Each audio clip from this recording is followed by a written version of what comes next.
Hello, people of YouTube. I'm a fake Lulu head. I'm Martin. And I'm American McGee. And we are coming to you from the underground lair in Shanghai, where outside I read that the feels like temperature is well over 115 degrees Fahrenheit. That's not necessary. It is extremely unnecessary. You cannot believe how hot it is outside. In the Celsius, it's supposed to be around 38 degrees Celsius, but the humidity is at 70%. It's not great to be out in. But it is a cool as a cucumber, as they say, down here. It's a cool 24. Yeah, down here in the underground lair. And we are coming to you today, as usual, to do art review for Alice Asylum. We're going to be giving away some prizes. We're going to be answering your questions and suggestions that were provided over on Patreon. What else are we doing today? I'm going to be smirking at the fact that we scared some people. Did we? At the intro. That's good. Yeah. I'm glad to hear we scared people. We might cram in some Sea of Solitude if there's time. This is true. What are we doing for prizes today? What do I have in my hand here, Martin? You have an extremely rare Vorpal wallet. It is a very nice wallet. Red butterfly.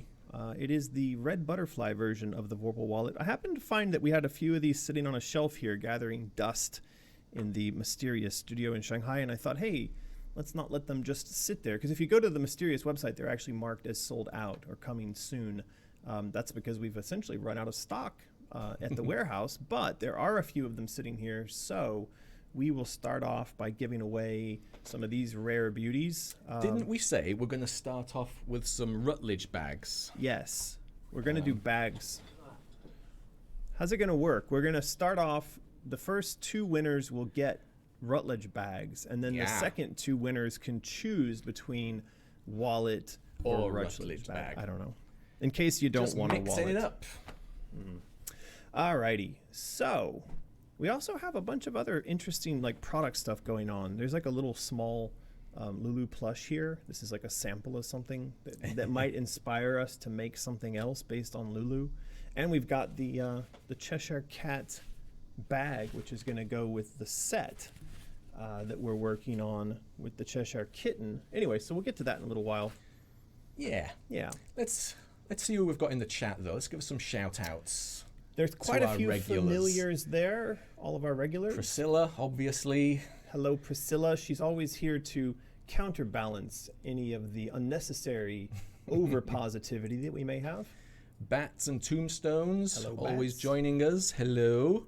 Lucas is there. One-Eyed Skull, Ghibli Girl. Philippe is there. Yeah. Who else we got? One-Eyed Skull, who asked this morning, why 10? Or why 7 p.m., why 10 a.m. Oh, in yeah, Hong Kong? why 10? Well, that's because my wife is pregnant. And as a result of her being pregnant, we were having to take her. First of all, I drive her into her office so she doesn't have to ride on the incredibly overcrowded subway. And then she started going into work later, which meant that I had to drive her in later, which pushed us to a 10 a.m. start. But we didn't actually have to do that today, because today is the first day of her not going to work, possibly ever again. But I didn't know that. Ever again. Yeah. She's now working for Mysterious. Woo-hoo. And we're going to show you in a little while what she's working on. But yeah, that's why we had the 10 a.m. start time. But then, after I'd set up the time for the stream, she tricked me by saying that she didn't have to go to work today after all. So she is in fact upstairs being tricky. Tricky old woman. Tricky, but that's why One-Eyed Skull, that's why we're starting at 10 a.m. today, is because I'm a taxi driver in my spare time, and my client was going to be going into work later, but then that all got undone at the last minute. There you go. All right. Let's just jump into some art review. Let's jump right in. As our buddy Philly D says. What we have here is an image by one of our concept artists, one of our illustrators, Norman. We've highlighted before. Of course, many of you know that he worked on the original Alice game, and of course he's back working with us on Alice Asylum. This is actually from the Circus domain, which is one of the first domains that Alice visits in Asylum, but it's a good sort of foreshadowing for where we're going next, because we're going to head into the realm of anger. And do you know who rules over anger?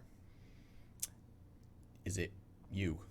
No, I'm not that angry. Why would you say that? I'm only a little bit angry. You guys out there didn't see an email he wrote to someone earlier in the week. Yeah, well.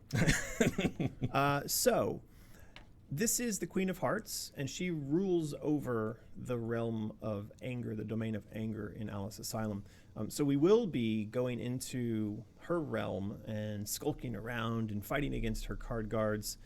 And when I posted this up to Patreon yesterday, I actually posted it up with some of the lyrics from Pink Floyd's The Wall.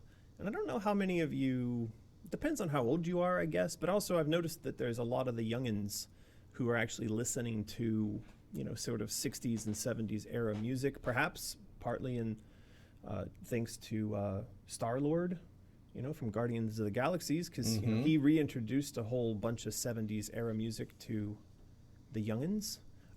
But I did paste up the lyrics to one of my favorite songs from the album The Wall, because this kind of imagery, the circus in black and white and red, and also the theme that we have in Denial, for me, really evokes a lot of the message and tone that you saw in the film, especially in the film The Wall. So if you're not familiar with that album, or if you've not seen that movie, I did actually link to it here in the Patreon post. I'd highly recommend you go and have a look at that. It's pretty cool stuff. Also, if you happen to be a fan of Marilyn Manson, you will know that in an era of sort of the late 90s and early 2000s, he also was being quite heavily inspired by this sort of red, black, white kind of faux. I can't say that. I bet I would get demonetized for saying that German evil bunch's name, but you get the idea. If you're a Manson fan, he was purposely kind of tongue-in-cheek biting off of that style, and that also kind of went to The Wall. Were you a fan of The Wall? Not really. I guess I was a little young at the time, but I have a memory, and it was probably of watching Top of the Pops. If any Englishies out there remember that.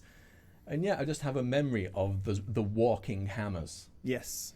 Yeah. It's just stuck in there. Very evocative. Yeah. The imagery in that film. Now this, when I saw this, immediately I want this as a poster. I actually pulled up a frame from the movie The Wall, and I showed you they had the flags and the banners. And I could imagine these heads as done on long banners and kind of hung from the ceiling. And I mean, this is fantastic. And so I want this. I want this on a t-shirt. I want this on a flag. I want this on a bunch of different stuff. I actually was thinking we ought to remake the studio here behind us. I mentioned we should sort of fake it out so it looks like we are actually sat inside of this sort of arena that you see her in. Because I think this arena, once we're done with this is going to be just amazing. It's a good old pick. Can you imagine, I keep... there's the butterfly.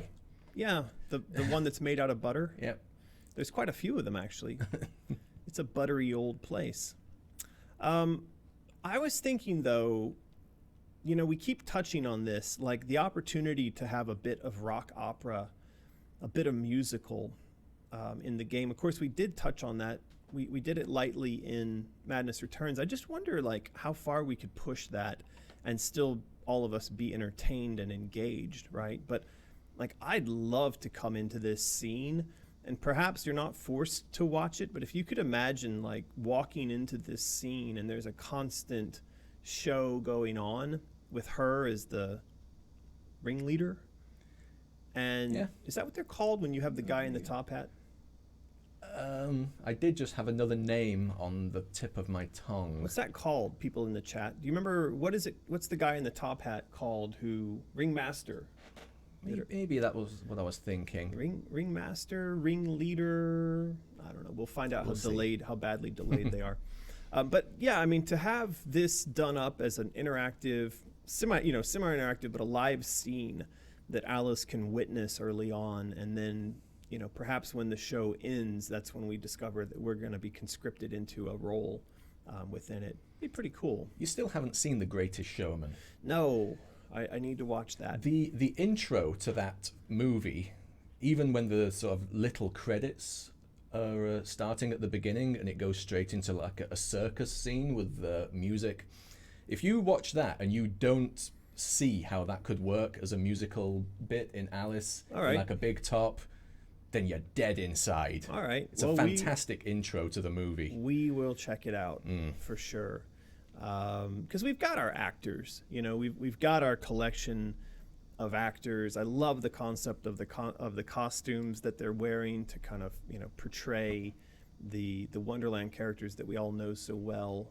This has all come out really well and really cool. And again, like we said before, I think this is going to be a lot of fun for cosplayers to wear what are obviously costumes of Wonderland characters. Yeah, I mean, this self-referential kind of internal joke of denial, of costume play within the world, the fake world of the imagined world of Wonderland. I mean, it's really fantastic. I do like it. Yeah, but yeah, our chat is, what is it? What are they saying? Ringmaster, ringleader. Yeah, I'm sure I had something else for that. Somebody said Master of Ceremonies. What is that? The guy in charge of the 3-ring circus is ringleader? It would make sense. I think it's something like that. Huh. Well, yeah, so as we continue fleshing out denial, we've also, as we do, we've sort of stumbled upon a really cool idea that links up to a lot of other ideas. And what that is we're in the circus domain, and there's going to be a fairgrounds, and there's going to be tents, and there's going to be attractions, and there's going to be freak shows, and there's going to be all this other business going on that Alice can sneak and hide and fight her way through. And we've decided that there will be a fortune teller, and that the fortune teller is going to sit Alice down and is going to read her fortune. Of course, she's going to use tarot cards to do that. Now, Omri whipped up this as a very quick, you know, obviously you can see there's still some sort of Shutterstock watermarks on this. Shutterstock can't stop Omri. No, not much can stop Omri when it comes to photo manipulation. But yeah, he's put in who we know as the character of Pris Witless, but now she's been recast as Madame Priscilla. I love this line. Madame Priscilla. Gypsy fortune teller. She will reveal your future. Yeah. It's your fault. Oh my God. Dreamy state of mind and a drink me vial.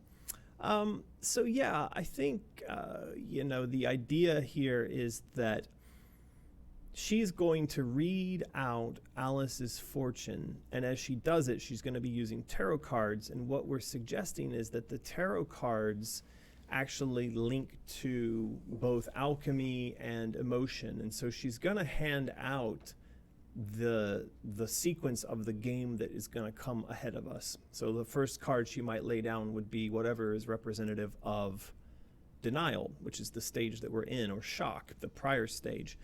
And then she's going to lay down anger, and then she's going to lay down bargaining. But anyway, she's going to step through the stages of PTSD one by one as she foretells Alice's future, her fortune.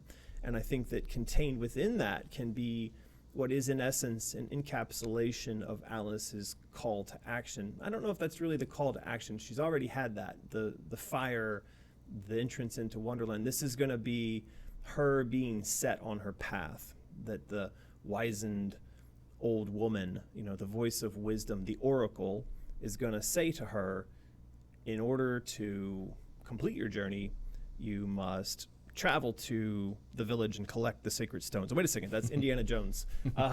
You must go forth and fight against or collect these elements / emotions and defeat them so that you can transform, so that you can complete your journey. And so I think that this may be one of the places in the game where we get that stated to the character most literally.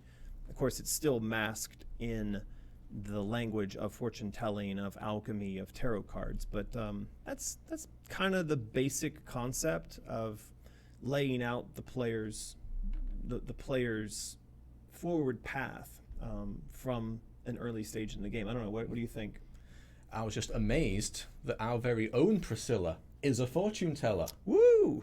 So Look at that symmetry. what are the chances of that? Synchronicity. But yeah, I like the fortune teller as a sort of a guide is the wrong word, but sort of like maybe like foreshadowing and stuff. Fits. Well, So- it's in the classic narrative of the hero's journey.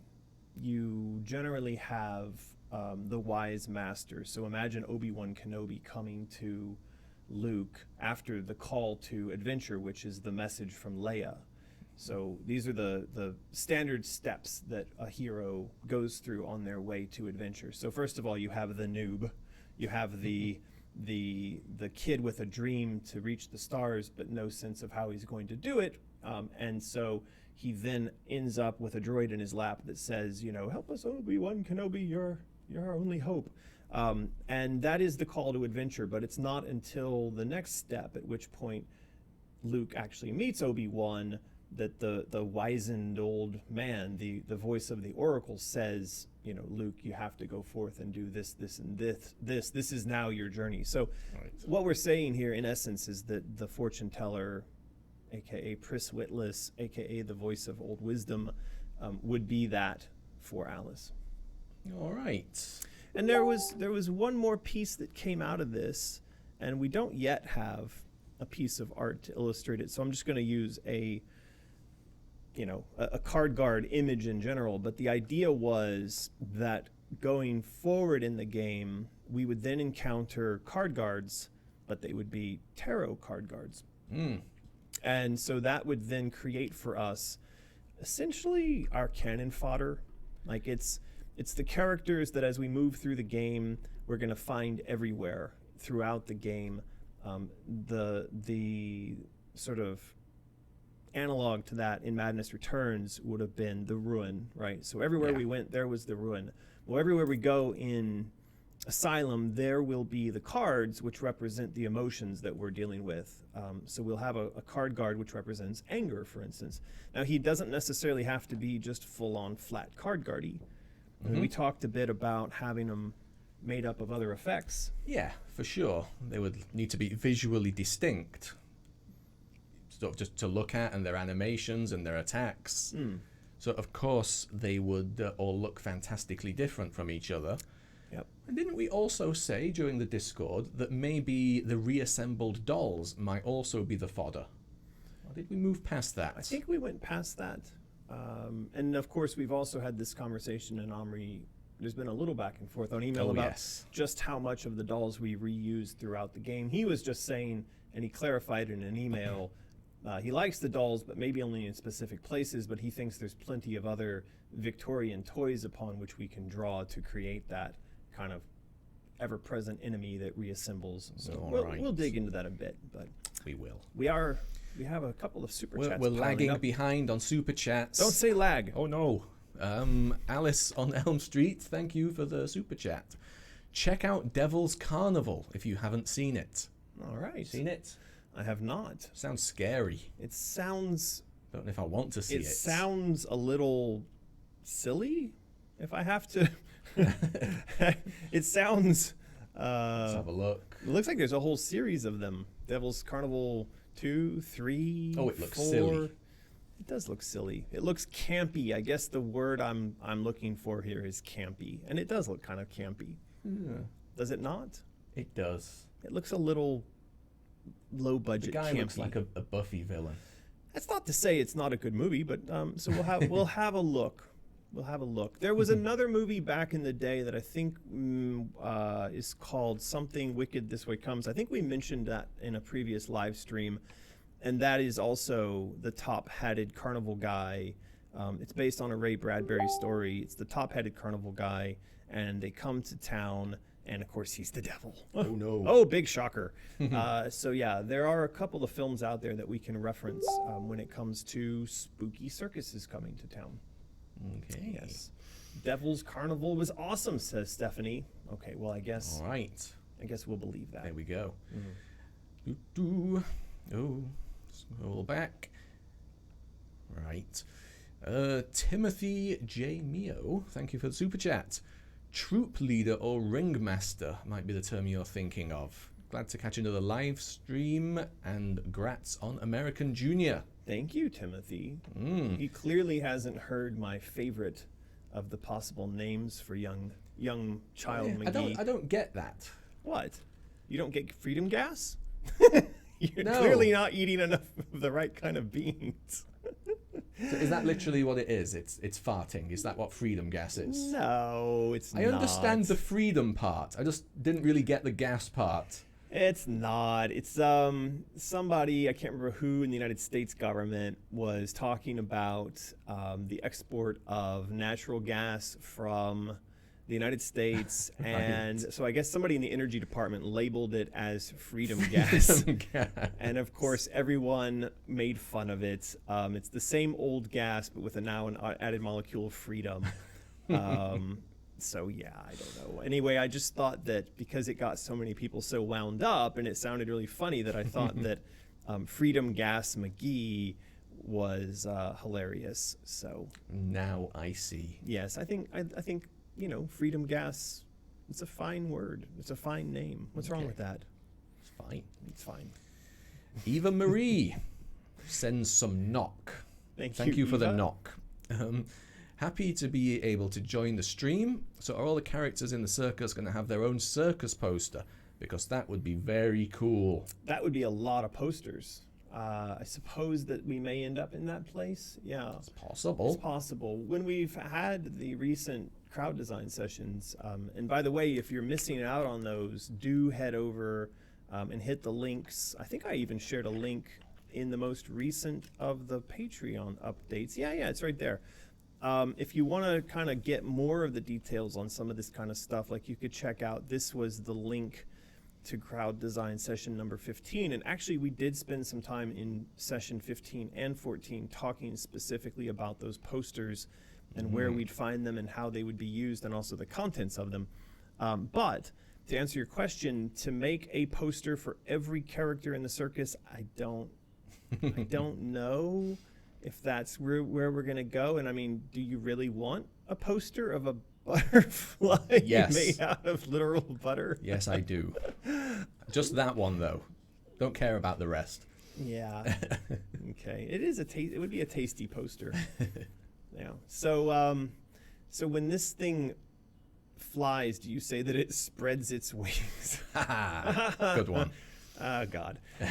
Okay, just kill me now. Anyway, Eva Marie, thank you for the super chat. We will probably do a selection of posters, maybe not for every single character in the circus, but for the crucial ones, yes. I think that's a good idea. Someone does say here, Priscilla, not just someone, sorry, someone, I'm going to get it for that. Priscilla says, speaking of fortune telling, when will we have our own tarot deck? Priscilla, we are kind of slowly working on making that happen.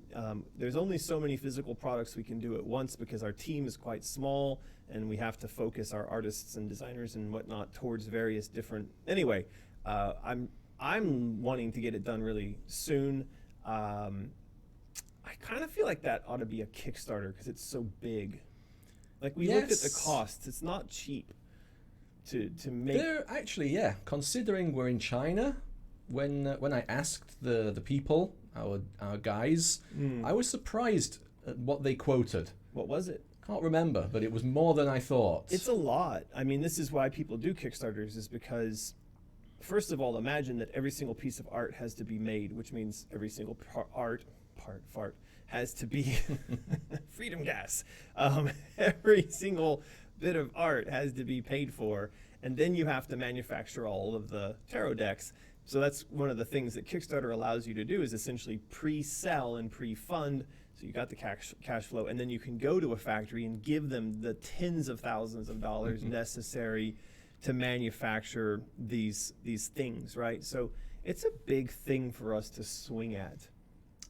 I'm sure it'll get done. So just But hang tough. your Kickstarter idea is what's in the Kickstarter pipeline right now, though. Yeah, right? that's up first. The cosplay book. Yes. Close those messages. Anything going on in there? Oh, yeah. Sorry. Joss. Okay. They're just talking about the weather. Right. Yeah, the cosplay book. It's crawling along. It's not been forgot about. Cosplayers are still sending in their interest, filling in the survey that we sent out, so that's still coming in. The next step, we need to compose an email and fire it out to everybody who's shown interest. Just explaining a little bit about what the next step is, just moving along slowly. So yeah, this is the next Kickstarter thing we're doing. I mean, by all means, go over to the Facebook page. It's at Alice Cosplay Official, as you can see there. Follow the page, like it. This will show us just how many people are interested in the project. It'll be some good data for us. I wonder if you put a competition up between making a cosplay book and making a tarot card deck, which one would win? I think tarot would win. Right. But didn't we say that at this specific point in time, the tarot deck is in a little bit of a grey area? It is. So legally speaking, exactly. Which is why it had to wait. Yeah. So we'll work on that. So even though I do genuinely think that probably would have been more popular, it has to wait. Right. People are saying that the Facebook sounds are coming through, so I've just muted that tab, so I apologize for that. That will make it stop happening. What was it doing? Was it playing a video? No, it's binging and bonging because people are sending me messages and whatnot. So. Okay. There you go. So did we miss any super chats, or is this one? I've done the scan, and there you go. All right. Anyway, apologies, Chaucette, for killing you with that sound. And binging and bonging. Yes. Yeah. Alice on Elm Street, thank you for the super chat again. Devil's Carnival is a musical horror movie. It's a tiny bit campy, but it's so good. Lots of Aesop's Fables references. How can you not describe a musical horror as anything but campy? I just don't. Well, yeah. Is there any others? Is there such a thing as a serious musical horror? Well, I guess Sweeney Todd. Yeah, okay. What was that thing that was on Freaky Fandoms like a couple of months ago? The Phantom of the... Oh, yeah, the rock Phantom. The Phantom of the something. Okay. Well, that was Devil's Carnival. We'll have to check that out. We will have a look at that. Okay. Okay. There you go. Ooh, there's another. Ooh, Versailles Horowitz sends some mix, so thank you for that. A song can fit with Alice, Mowgli's Road by Marina. All right. Well, thank you for that. Nothing in that sentence I know anything about. Apart from Alice, I know what that is. Well, I think Versailles Horowitz is suggesting that there is a band who has made a song which they believe would fit with Alice. I've never heard of that band. Okay. Well, there you go. Now I have. Now you have. It happens. It happens that we're getting old and we don't know what the kids are listening to anymore. We're just not down with it. No. Now, there's a few bits of art that came in from Jennifer. She's down with the kids, by the way. That's why we have her on the team. Jennifer is working on little bits of carnival fairgrounds, rides, and other elements. And so she's done up, this is a croquet coaster. Did we look at this last week? No. I feel like we did not. We didn't look at anything last week. Okay, I want to know what is going on here. Is he sat in his own filth, or it's like a mole coming up from a hole in the ground, but it kind of looks like a hedgehog though. Oh.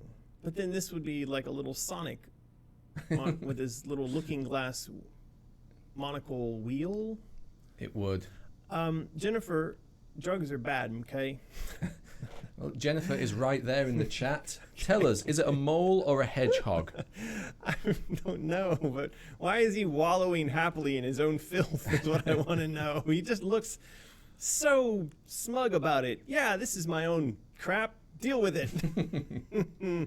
I mean, who are we to judge? Who are we to judge? Some people, all they need to be happy is an umbrella and a pile of Anyway, so this is a potential ride. It's Sanic the Mirror Hog. I don't know what is going on there. He's pretty cool. I mean, I like this design. It's very much a sort of monocle. That front on looks a little bit like Beaker. He does look like Beaker. And side on, he's like a ye olde monocle Sonic the Hedgehog. Monocle the Hedgehog? Monic? Monic the Hedgehog. She writes here, spherical hedgehog cars with glass viewing windows. The mechanical hedgehog walks up inclines but needs a gentle nudge from a flamingo mallet to go downhill. Oh, I see. So his little legs would actually come out and like up this, and then he'd roll along. All right. And where does the pile of poop excrement come in? That's all I want to know. Stop focusing on that. Oh, well. I can't help it. All right. So, there you go. This is one of the designs that she did. And this is going to be the kind of content, the rides and the art that you would find on the fairground. She's also done up a flamingo carousel. Jen seems to love flamingos. They're very versatile. As you can see, not only do they make for good carousel toppers, but they also were good little leverage whackers. So yeah. And another hedgehog. Yeah. And this guy, his face basically says, the guy in front of me just emitted some freedom gas. The three-eyed snail. That's his nose. Don't you think it's a nose? I saw it as three eyes. Yeah, But I maybe guess he could be a mystic snail. Who knows? Who knows? But yeah, this is three hedgehogs with a hedgehog. Fair enough. Now, I feel like there ought to be a little bit of blood coming out of this, just to kind of show that there's a bit more of an illusion going on here than is comfortable, right? Actually being impaled. Well, because they were in a hurry to kind of cobble together all this stuff, so they couldn't find a hedgehog model, so they used an actual hedgehog and they just impaled him on that thing. Well, with that face, it does look like he's not too happy. He looks like he's on his way out. He really does. He's got cute little feet, cute little nub of a tail there. Anyway, I think this will be interesting. Now, I mean, one of the challenges will be to figure out how we get Alice to interact with this. Does she actually have a moment where maybe there's a cut scene and she rides on this, or somebody that she's interacting with rides on this? I'm not quite sure. I would not want to sit on the hedgehog one. I think that'd be funny. So she says, the cars are all uncomfortable characters, as something is not quite right. Well, yeah, they've been impaled on a spike. That's not quite right. That's not right at all. And then she goes on to say a prickly hedgehog, a snail with shell too close to the roof, wobbly flamingo on one leg, and a capsized boat. I like that. I like the capsized boat concept. Yeah. Alice has trouble trying to get each one as she attempts to recreate a childhood memory of trying to get on a ride, but now without the help of her father. Oh, that's sad, Jennifer. It is. That's really sad. She says these rides usually have some kind of fence around them. The carousel would be illuminated with fireflies or butterflies since the light bulb wasn't around until 1879. Now look, there she is doing some brilliant research. It's a good idea. And then we should have the carousel powered by a strongman. By a strongman. I almost read that as a strongman. I was thinking, what is a strongman? A strongman on a bicycle. On a bicycle in the center column. This is fantastic. Yeah, that would work. It would work. So we're going to move on because you know what time it is? Is it time to look at OBS showing horrible colors as we go into prize time? No, I don't know, but it is prize time. So what we're going to ask you to do is to spam up the chat for those of you who would like to win a fantastic Canvas Rutledge Asylum patient inmate bag, property bag. And what I want you to spam the chat with is, what is this? What is this little hedgehog sitting in? Just say in the chat, spam the chat with your guess as to what he is sat in. You don't have to be disgusting about it. Maybe it's not what I think it is. Maybe it's just innocent dirt. I don't know. But let us know in the chat in your spam what we are seeing here in the picture. And Martin, what have you got there? You've got the prize. That's the prize. The canvas. Could you be a little Rutledge less excited bag. about it? There we go. I probably could if I tried. I bet you could. just hold it a little bit lower down, How and sturdy that is. it is. It'd be funny if it broke.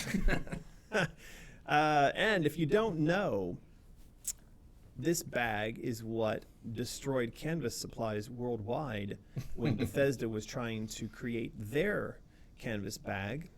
And so, not only does it carry your stuff, but it bothered Bethesda. Yeah, so it is over on Mysterious. If you don't win and you want one, that's not a bad price, $19.99. It's all right. This does not come with a rabbit plush, obviously. It says it right there. That won't stop somebody from ordering this and then emailing us to ask, where is my rabbit plush? True, some people don't read all the descriptions. They really I don't. had one of those last week. They really don't read all the descriptions. Is it a funny story that you can share? Or will you get somebody in trouble? Not really. You know, it was the umbrella and the chipped handles. Yeah, that happens. It was chipped when it came. I was Yep. like, yeah, that's what it says on the description.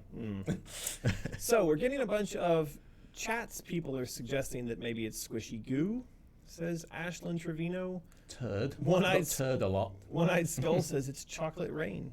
It was a cute song. That song was so funny. Wild Wilted Star says turd. That's nice. Do we get in trouble for saying turd? Slime says Daniel. Ashlyn again with watery dirt. Ghibli Girl says dirt. Sand pile. Spam pile. Priscilla says sand pile. All right. Muddy Poop says Bebby Shorty. Muddy poop. A dissolved beaker says Philippe. Mud, cement, chocolate milkshake. Now that's sweet. See, that's more like it. It's a pile. Priscilla says it's a pile of sand. There we go. Well, Dirt is just worm poop, really, says Jennifer. Wow, I think she's got a really good point there. Dirt is just worm poop. It is. Surely not all of it. I think a lot of it has been through worms. So I think anybody who said mud, dirt, and poop, all of you are right. All right. Have we collected enough dirty comments now to? Probably. Okay, here we go. Casey Reeves. And this week, Cassie Reeves. Cassie, you have won. Nightbot has shined upon you. And this week we have a special new way of going about claiming your prize. You scroll down into the description below, and there are instructions there. Yeah. It's all there. We don't have to give you the spiel. We don't have to. It's all there. So just scroll down. No complaining if you get it wrong. Scroll down to the description below. Follow the instructions on how to claim your prize. And there you go. That was super easy. Why did we not think of that before? It's one of those things that's just so obvious. Oh, boy. But we did miss a super chat from Ice Killer. Oh, no. But I bet we can't scroll back to it now. Oh, Ice Killer. Why would you do that? You So, know better, Ice Killer. So yeah, say it again, and we'll keep an eye out for that. Yeah, let us know, Ice Killer. I wonder why it only lets you scroll back so far. I mean, it's only text. It can't be using too much memory. Why ask why when it comes to YouTube? All right, back to art review. This is the Haunted House of Horrors. And of course, those of you who've been following along know that this sits at the center of the Circus realm. Now, not a ton is changing here, except that Omri initially did a sort of rough render of the House of Horror, which you can kind of see a little thumbnail of here. Apparently he wants to go and do a final render on the top of the House of Horror, and he's going to add a few more elements here. You can see it's sort of been elevated, and it's been placed upon these piles, and it's in a kind of pond, a puddle of tea? Or is that also some kind of chocolate? Could be worm poop. It could be worm poop. And what we've talked about is that the posters around the outside of this hide the true nature of what's going on in the inside. Again, sort of echoing the concept of denial. So he is working towards the final version of this, which is going to be a very critical, key element to the denial stage and how Alice exits through horror into anger. And so, yeah, we're going to get a more sharp and beautiful variation version of this. I think what he was saying, though, he objected to one of the things we said during a recent live stream. That was, I had asked our insane children to come up with ideas for what would be contained on these posters. Omri has since said that he really feels very strongly that the posters should be a misrepresentation of what's contained within. In other words, the House of Horrors is, when you see it in its true nature, it's frightening, it's scary. But before that, this thing would be sat in the center of the fairgrounds, and its true nature would be obscured, would be covered by these posters. Right. So it's not until some special moment, and I don't know how we're going to go about that. Do we burn them down? Do they just simply fall down or dissolve? I'm sure there's some story element, some mission Yeah, we'll want to come up with. I think so. So There's Ice Killer. So, he said, are the hedgehogs going to be the hidden wolfies in Alice from Jennifer? You know, could be. I like hidden stuff. Yeah. But, you know, we've already got a lot of stuff in there, I think. Chaos coins, for a start. They're going to be around and about the place for finding. But I think his Ice Killer's meaning is that sort of like how we hid the wolves around, how Jennifer hid wolves all over out of the woods. Mm-hmm. You had to kind of dig into the artwork a little bit to find them. It could be that throughout Alice's adventure through this wonderland, just, you know, peeking out of the geometry and hiding in the shadows. And maybe, you know, like a fun little thing would be that as you run through a scene, every once in a while you see something scurry across the path in front, and you're never quite sure what it is, but in fact, it's hedgehogs. Maybe. Could be. You know, more stuff to do. Find, collect, get a trophy for. I'm down with that. Yeah, I think that would be quite fun. So on the topic of the posters, and on the poster that we showed for Madame Priscilla, I sent along some reference to Omri. I don't know how many of you are familiar with these Madame. How would you pronounce this? Talbot or Talbot. Talbot. Okay. Anyway, Talbot. And so these Madame Talbot posters, if you go punch this into Google, you'll get back a ton of results. This is just a copy and paste of Google image search result. But yeah, I think having a bunch of posters like this scattered around the fairgrounds, now of course not on the outside of the House of Horrors, because like we just said, Omri feels very strongly that that should be something that obscures the true nature of the House of Horror and misrepresents it as being something positive and happy and light. But I really like these posters, and I do think, harking back to one of our insane children just asked in the super chat a little while ago, could we have posters for all of the characters? Yeah, I mean, we could have a lot of posters, and we can have a lot of posters in the style of what you see here on screen right now. It is a very interesting style. I love it. I mean, I could cover walls with this kind of stuff for sure. But, you know, Alex Crowley could do a good one of these with all the fonts and the activity and stuff going off. Oh yeah, this would be. he would go nuts. He would have a blast with this. So yeah, that's the progress that's being made on the domain of denial. I think we've gone through a lot of that. We did show off this ostrich slide last time, didn't we? I believe we did. Yeah, I think that's a little bit old. But I really like this one, though. I mean, this is such a wonderful capturing of the concept of denial, of a ride that literally buries its head in the sand. Quite fun. Would Alice have seen an ostrich? We'll have to look up. But I would imagine that in the Victorian Zoo at the time, they would have had. No? I assume that they had brought an ostrich to London Zoo. Yeah, I mean, well in time for Alice to have seen it. I feel like things like that wouldn't be totally unusual at that time. Look, there's a Victorian ostrich. Clearly, they existed in Victorian times. Clearly. So no problem. Okay, we can use it. There's ye oldie ostrich. What do you want? Yeah, I think probably people had some awareness of ostriches back then, but we can have a look. We can see. Alrighty. So moving on in art review, I think that got us through Denial. Oh, there was one more. This was very cute. Isn't it? This is Flying Rocking Horse that Norm did, and it would be another one of the cast members of the zoo. Pretty fun. Would you write on that? Probably. I mean, you'd either have to sit really far up its neck or really far down its back, but yeah, why not? You're worried about where you'd sit on it, not the fact that it would fly off into the air and you might fall down and break your head. No, I think You're I'll not be fine. afraid of heights. Little bit. Mm-hmm. No. And you're not afraid of horses biting you. I'm not afraid of horses. Okay, that's good. That's good to know, Martin. Your One list of the things I'm not scared of. Well, your list of fears is, it's legendary. So, we also had a bit of art that came through this week. This, of course, was the cover for our YouTube live stream. Today, this is by Joey, and this shows a maze. And It's amazing. It is amazing. And I'm a very big fan of this. I think it's quite interesting.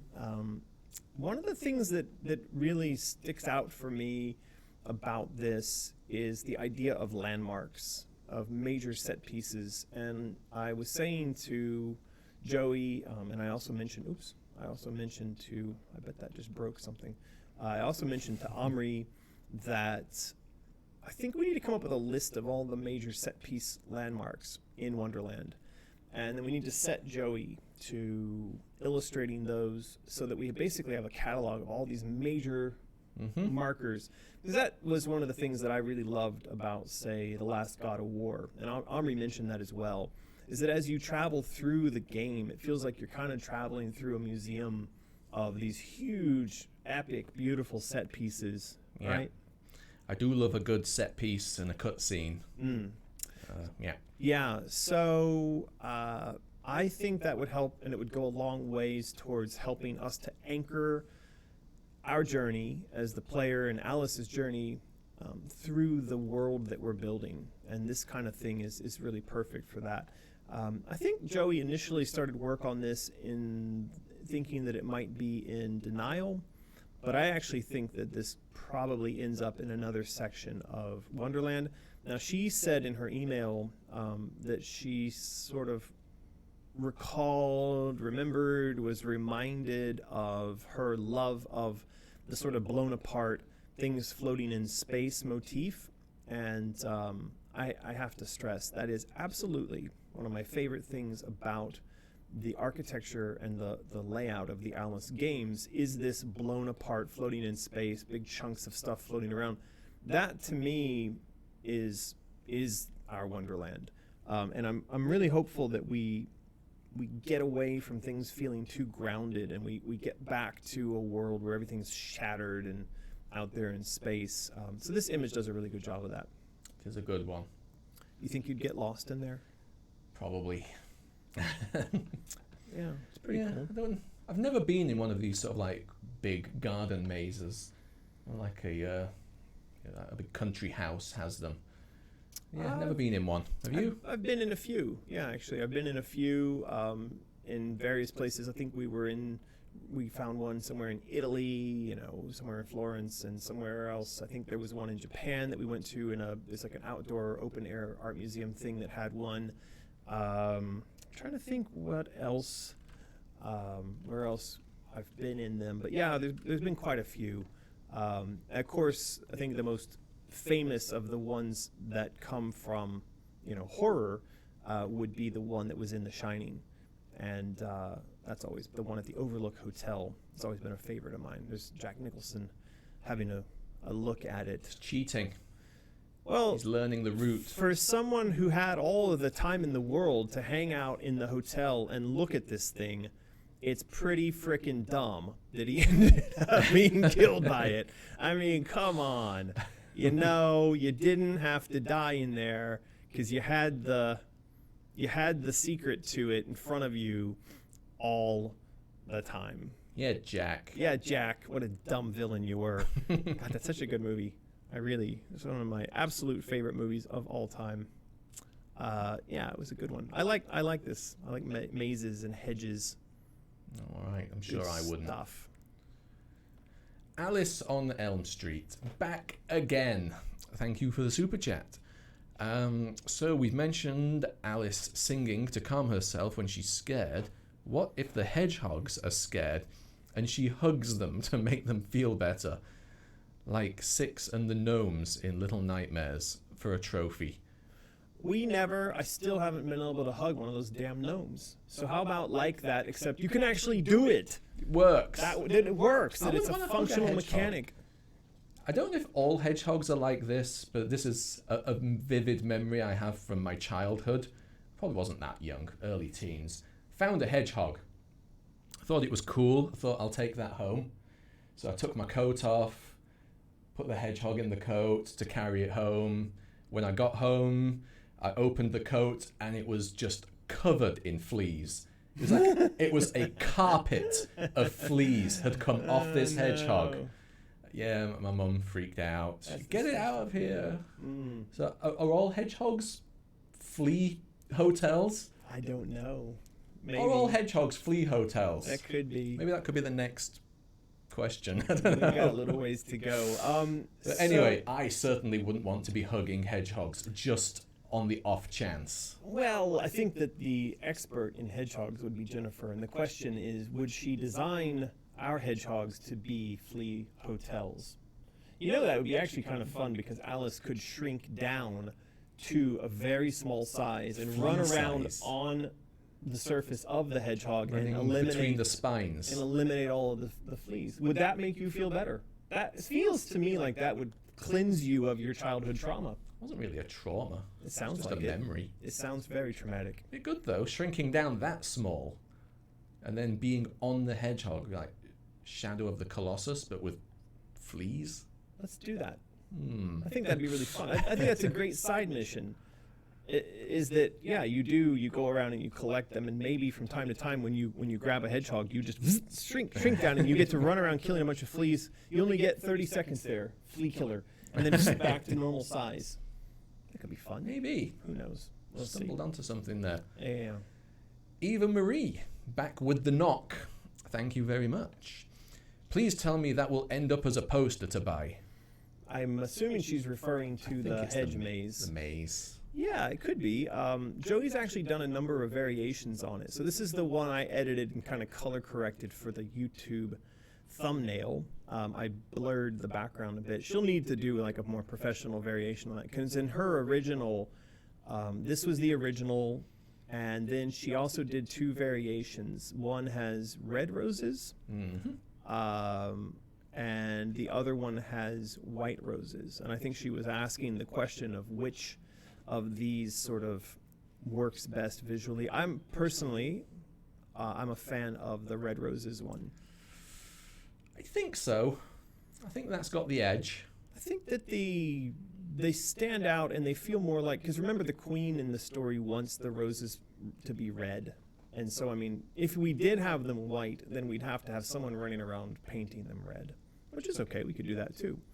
Yeah. Maybe that could be part of Alice's mission here, is to run around in the maze and get all these to be red. But yeah, so that could become an art print. Joey actually sent along one more piece, which I really love. Again, this goes back to the concept of the set pieces. This kind of artwork is absolutely fantastic. I think we ought to be tasking Joey with just cranking out tons and tons of this kind of stuff, because this actually defines major chunks of the world that we're inside of. She's actually put in here a gameplay path. And but yeah, I imagine that we could get this, what you see, one of these variations as an art print once she does a kind of final version of that, and we could do as an art print. It's a really nice one. It is. I'd like this to be finished out and offered as an art print. I love this sort of movement through the broken world and then the hopping on the cards to get to the maze. It's just fantastic. So good work on that one, Joey. Really beautiful. And yeah. And I hope our voices are loud enough for you, Joey. We did turn up the microphone for you, Joey. So I hope we're just a little bit clearer for you. Yeah, we didn't actually ask the chat if everyone out there is happy with our volume. Someone's complaining about echoing. Well, I think because we've got two microphones close together and the gain is kind of high, I think that's it. I think it's double microphone. I don't think that's what it is. They're just I think suddenly it is. they've just suddenly popped up complaining about this. Huh. That's not good. I'm not sure what that's about. Maybe we could try one day with like just one microphone between us. See how that works. I imagine there's some issues with that, but we'll think about We it. did that before with a snowball. Okay. We'll see. You gotta... Ooh, Lucas Severin, thank you for the chat. Let's paint the roses red with the blood of the card guards. Could be. Kill card guards near a bunch of roses to colour them in. Lure them to where the roses are. Well, that's certainly how you could collect the blood, the paint first, and then have that as a collectible, and then use it to paint. Yeah, Yeah. could do. So yeah, Magus says there is an echo. It's been doing it the whole time, says someone. It's the two Lucas. microphones clashing. I think it might be. Well, I apologize for that. Haha, I only hear American echoing. It's been subtle, though, so that's why I didn't complain. Okay. Well, guys, we apologize for that. We did actually turn up the microphone volume a little bit, and yeah, I don't know how we're going to fix this. We do have a little bit of microphone and headphone delay issues we need to try to figure out. Ever since we rebuilt the streaming PC and put Windows 10 on it, All kinds of problems. yeah, it's been just nonsense. Yep. Lucas says, "What's the hell's going on? Can someone tell me, please? What? What the hell's going on?" Any specifics? Don't know. What is going on? That is a very good question. So why don't we go ahead and do, because we are just at the top of the hour, we'll go ahead and do our contest. What was your suggestion for? Oh, it's a stupid suggestion. I can't even remember what it was, but it's a yes/no answer. It was red or white roses, Martin. Red or white roses. No, I don't think that was it. I bet the chat would validate It me was. on this question. I'm sure we could come up with something better. I was showing off these roses, and you said that could be our chat, our chat question, whether or not these roses are red or white. Do you want to? We could bet. I'll bet you another $1 million, because last time I bet Yeah, you but $1 I wouldn't million. take that because I'm only half sure that that's not what it was. So I wouldn't take that bet. All right. Well, anyway, everybody who's out there listening and knows that I'm right and Martin's wrong, we are going to do another contest. So, not a contest, but a giveaway. So we're giving away a canvas bag, Canvas which Martin bag. is hiding over there somewhere. So if you would like a Rutledge Asylum canvas bag, then please do spam up. Oops, there you go, Martin. Do spam up the chat with whether you'd prefer red or white, or you could put other colors in there. A lot of people are saying both. That's fine. There is no wrong answer. Well, not for us. Nightbot is the final judge. So it could be that Nightbot decides he doesn't like red or white. Red seems to be winning in the chat. Yeah, Big Mood says that with Americans filter and color correcting, the red really meshes well with the warmer, redder tones. Yes, I agree. That's why I did that. Adam Latter says they should be Windows 7 colored. That's interesting. I think he's suggesting that we should switch to Windows 7 for our Should. streaming PC. And actually, we believe that. Yes, we should. Ancient Child says Gabo. Is that a color of rose? I believe that the suggestion is that the flowers would be the color of the LGBTQRST rainbow. Right. I'm not sure. But we're also getting a lot of both. We're getting Both. white, and then we're going to paint them red. So there's quite a few different Right. opinions there. Red, white, both. Maybe Okay. they will be red, white, and both. Who knows? Roll it. All right, here we go. There you go. Ashlyn Trevino, you have won the giveaway. And so all you got to do is scroll down to the description below, and you will find instructions on exactly how to submit your information for the prize you have won. It's just that simple. kind of miss giving the instructions out. Yeah, the instructions were fun, but now we don't have to do We it got to anymore. shout at people and point Yeah, and say, do it right. Do it right. Well, you do. You scroll down, and those instructions will still yell at you and shout at you and tell you to do it Yeah, right. when you read it, imagine us yelling it at you. Please do. being very angry at you. So congratulations, Ashlyn Trevino. You did win the prize. Please do scroll down to the description below to find the instructions on how to claim your Rutledge Asylum sturdy, handy-dandy canvas bag. Nightbot's being okay today, picking some new people. Thank you, Nightbot. Yeah. Now, Martin, you want to do our sponsor? We're doing Freaky Fandoms. We are. Go for it in your best British accent. Core blimey, governor. Freaky Fandoms, they're the bestest pod on the cast. Etc., etc. No, they are our biggest sponsors. Yes, Freaky Fandoms podcast.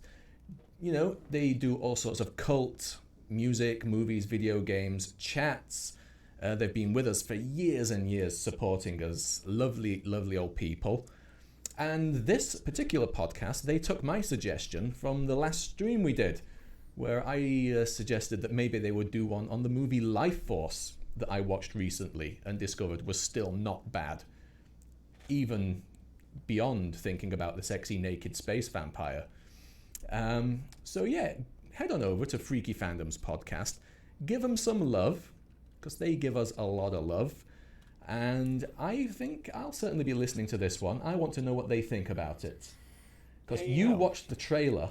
I did watch the trailer. And what did you think about it? I thought it looked pretty freaking awful. And I think it's very much worth noting a couple of the things that are mentioned here in Andrew and Deborah's post on this. First of all, it is a space vampire film, and the main character is nude, like full frontal nudity, for the entire movie. Mm-hmm. Now, I'm not bothered by that, and she's actually not horrible to look at, although I'm sure she will murder you with space vampire powers if you dare to look upon her.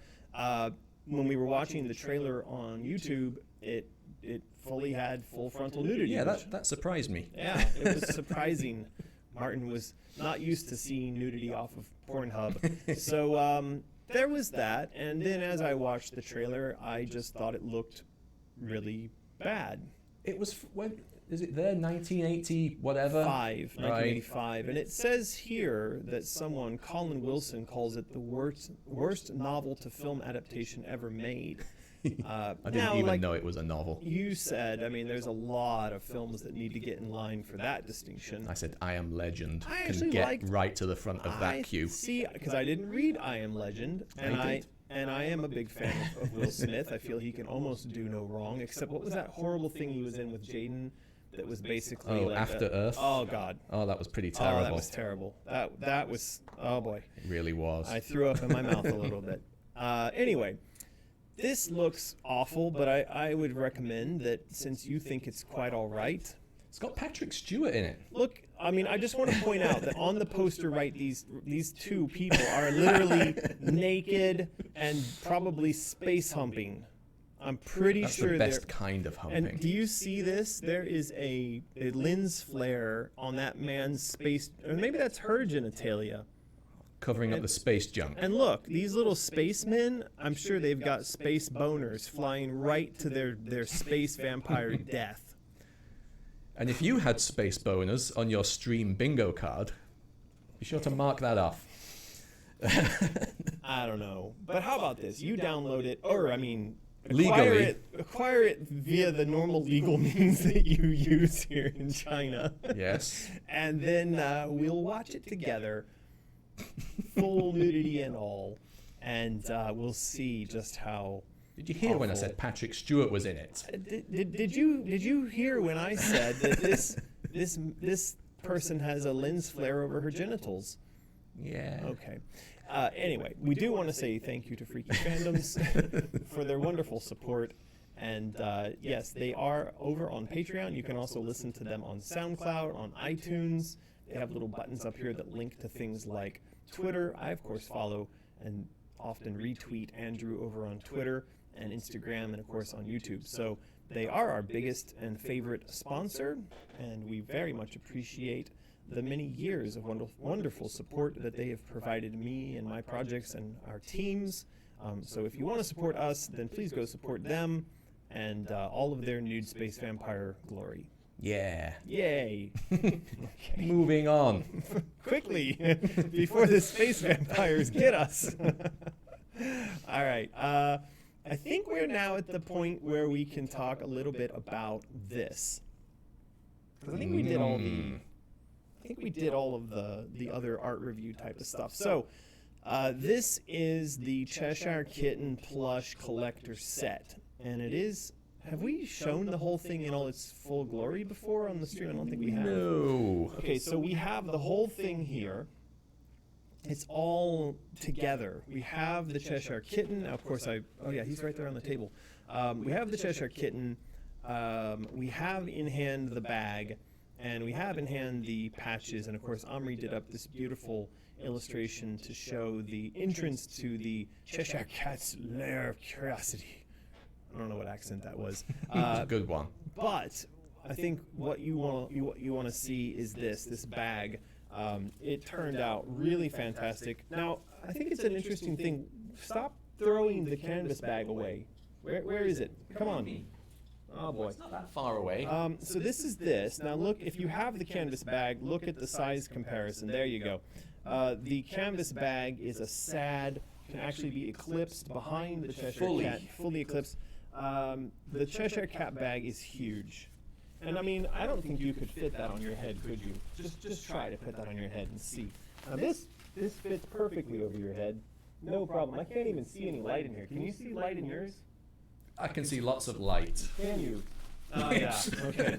So for friends of mine like my good buddy Jamie Furlong over at Follow the Boat on YouTube and on Instagram, he needs to put a bag on his head very badly, and this bag would fit perfectly over his head. So if you're looking to get this set, do not question the size or quality of the giant Cheshire Cat bag. It is fantastic, and it will fully cover up your ugly mug and also carry your groceries and whatnot if necessary. Turned out really nice. It did. Now a few things need to be fixed. A couple of things. Somebody, it scrolled past, said, "Is it reflective?" No. Couldn't be done. They tried. They tried, and they failed. Actually, this material on the teeth, if you feel it, it's kind of gritty, but it doesn't reflect. So they gave it a shot. They gave it a shot on 2 different occasions, and it didn't work out. So we've just told them to forget it, just to stop. It is reversible, by the way. It does completely reverse around, and you can see it's got a snap pocket there. Listen. Ooh, it sounds like quality. It's good snap. Wow. So yeah, it's fully reversible. So if you get the outside dirty, you can flip it round to this beautiful blood red, and then maybe you don't want to show off your Cheshire Cat in front of unworthy people, so you flip it. Perhaps. Yeah. What else was wrong with it? The red material for the paw leaves a too, little to be desired. It's too thick. So if you zoom in here, down cam, there we go. If you look at that, you can see that it actually creased. The paint creased when they sent it in the mail. And if you look really closely here, you'll notice that not only did it crease, but it tore. You see that? It's not good. So that's not good. So we said to them, hey, no, you deserve a bag on your head for that. So send us a picture of yourself with a bag on your head, and then get to work fixing that. So what they're going to do is they're going to apply a less thick paint material, because this is really thick, unnecessarily so. It has a thickness. Yeah. The other thing that bothered me, and we blamed it at first on the bag guys, was that these blood drips just sort of stop suddenly. Do you see that? They do. Well, we thought that was a printing process error, that they just kind of were suddenly abruptly cut off like that. Turns out it's in Alex's AI file. Right. So we tried to yell at the factory about that, and they were like, "Hey, get bent, governor. That's not our fault." Come on, Alex. So Get it together. Alex, you got to fix that, but I believe he is on that right now. Jen says they mailed the bag before it dried, is what she's saying happened here. I don't know, but it could be, but it would also be the fact that this is way too thick. So it might have been that it would have taken ages for it to dry.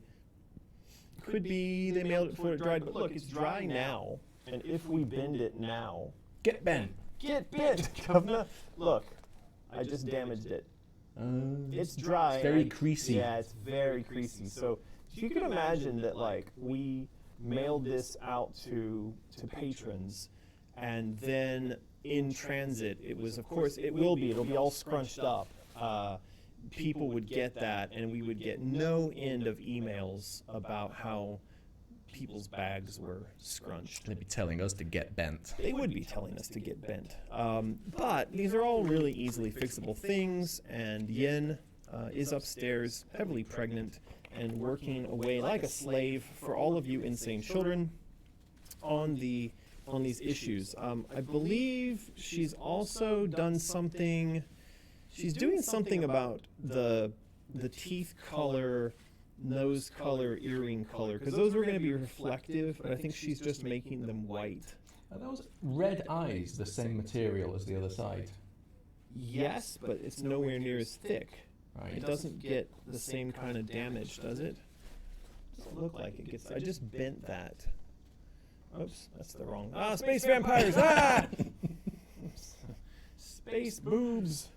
I just bent that, and it didn't damage like anywhere near as badly because it's not anywhere near as thick on the red, on the eyes. Okay. Yeah. So that's something to think about. Yeah, anyway, she's working on colors and the paint process on the front. Alex also mentioned that there's a bit of an offset with the color layers that he wasn't happy with, and I believe that's where this looks a little bit It does blurry. look blurry. Yeah, so, but that's going to go away because the reflective layer on top of that is going to go away. So that's the bag. I have to say, when this bag showed up, I was blown away. It is a very nice bag. And I think people are going to be really pleased. They're going to be really proud of this, being able to go out in public with that and show off your pride as an insane child. And I think you're going to get all kinds of very positive questions and responses about it. So yeah, this is actually posted up over on Patreon. What is it? We did the bit.ly, bit.ly / Cheshire Kitten? Kitten. Yeah, Cheshire Kitten. Yeah, bit.ly / Cheshire Kitten, but you capitalize the C and the K, and and if you go there, you will find there's an actual overview explaining how all of this stuff works. So, our internet looks like it's barfing. So if you scroll down this page, you'll see all the stuff that's contained within. And you can sign up to become a Patreon standalone, but don't do anything just yet. Don't do it. Wait. Explain, Martin. Tell them to wait. Just wait. If you're a patron already, just wait. Don't do anything. If you're not a patron, well, you could join us, but don't join us at the kitten level. No. You can join us at like $1 or $2 just to like get the numbers up. And when can they do the thing? Next month. Next month. We're going to start pushing this on like August 5th, I think. That's when we're going to start like doing the advertising push. So probably any time after like August 5th-ish, there will be instructions posted up on Patreon about what to do. And it's going to be very simple this time around, not like what we did with the rabbits. With the rabbit, we told people to kind of stay at your tier and adjust your pledge, and that was kind of, it worked, but caused a lot of confusion. This time we're having an actual tier. We're going to say, choose that tier. Done. There you go. Done, done, done. Yep. So, yeah. Good. And that's going to happen At the beginning of next month. which is August. Yeah. So wait until the beginning of August before you do anything. Yeah, give me like almost 2 weeks from now. There you go. Priscilla sends us a super chat. I was recently told to get bent, and instead of being mad, I started laughing, laughing my tears out because of these streams. That's a good one. Thank you for the super chat. So I'm glad that we put you in a position to laugh instead of be angry. Why did they tell you to get bent? She probably doesn't want to. We'll see if she shares that. But on the topic of this, I was just looking at our Trello, and I see that our designers are doing some T-shirt designs. And what is that? What is Bricky? Yeah, Jen. Jen, what is Bricky? What is Bricky? Anyway, I was thinking, okay, that's cute, whatever Bricky means. Maybe we should just look this up. Bricky. Don't be something terrible. Meaning.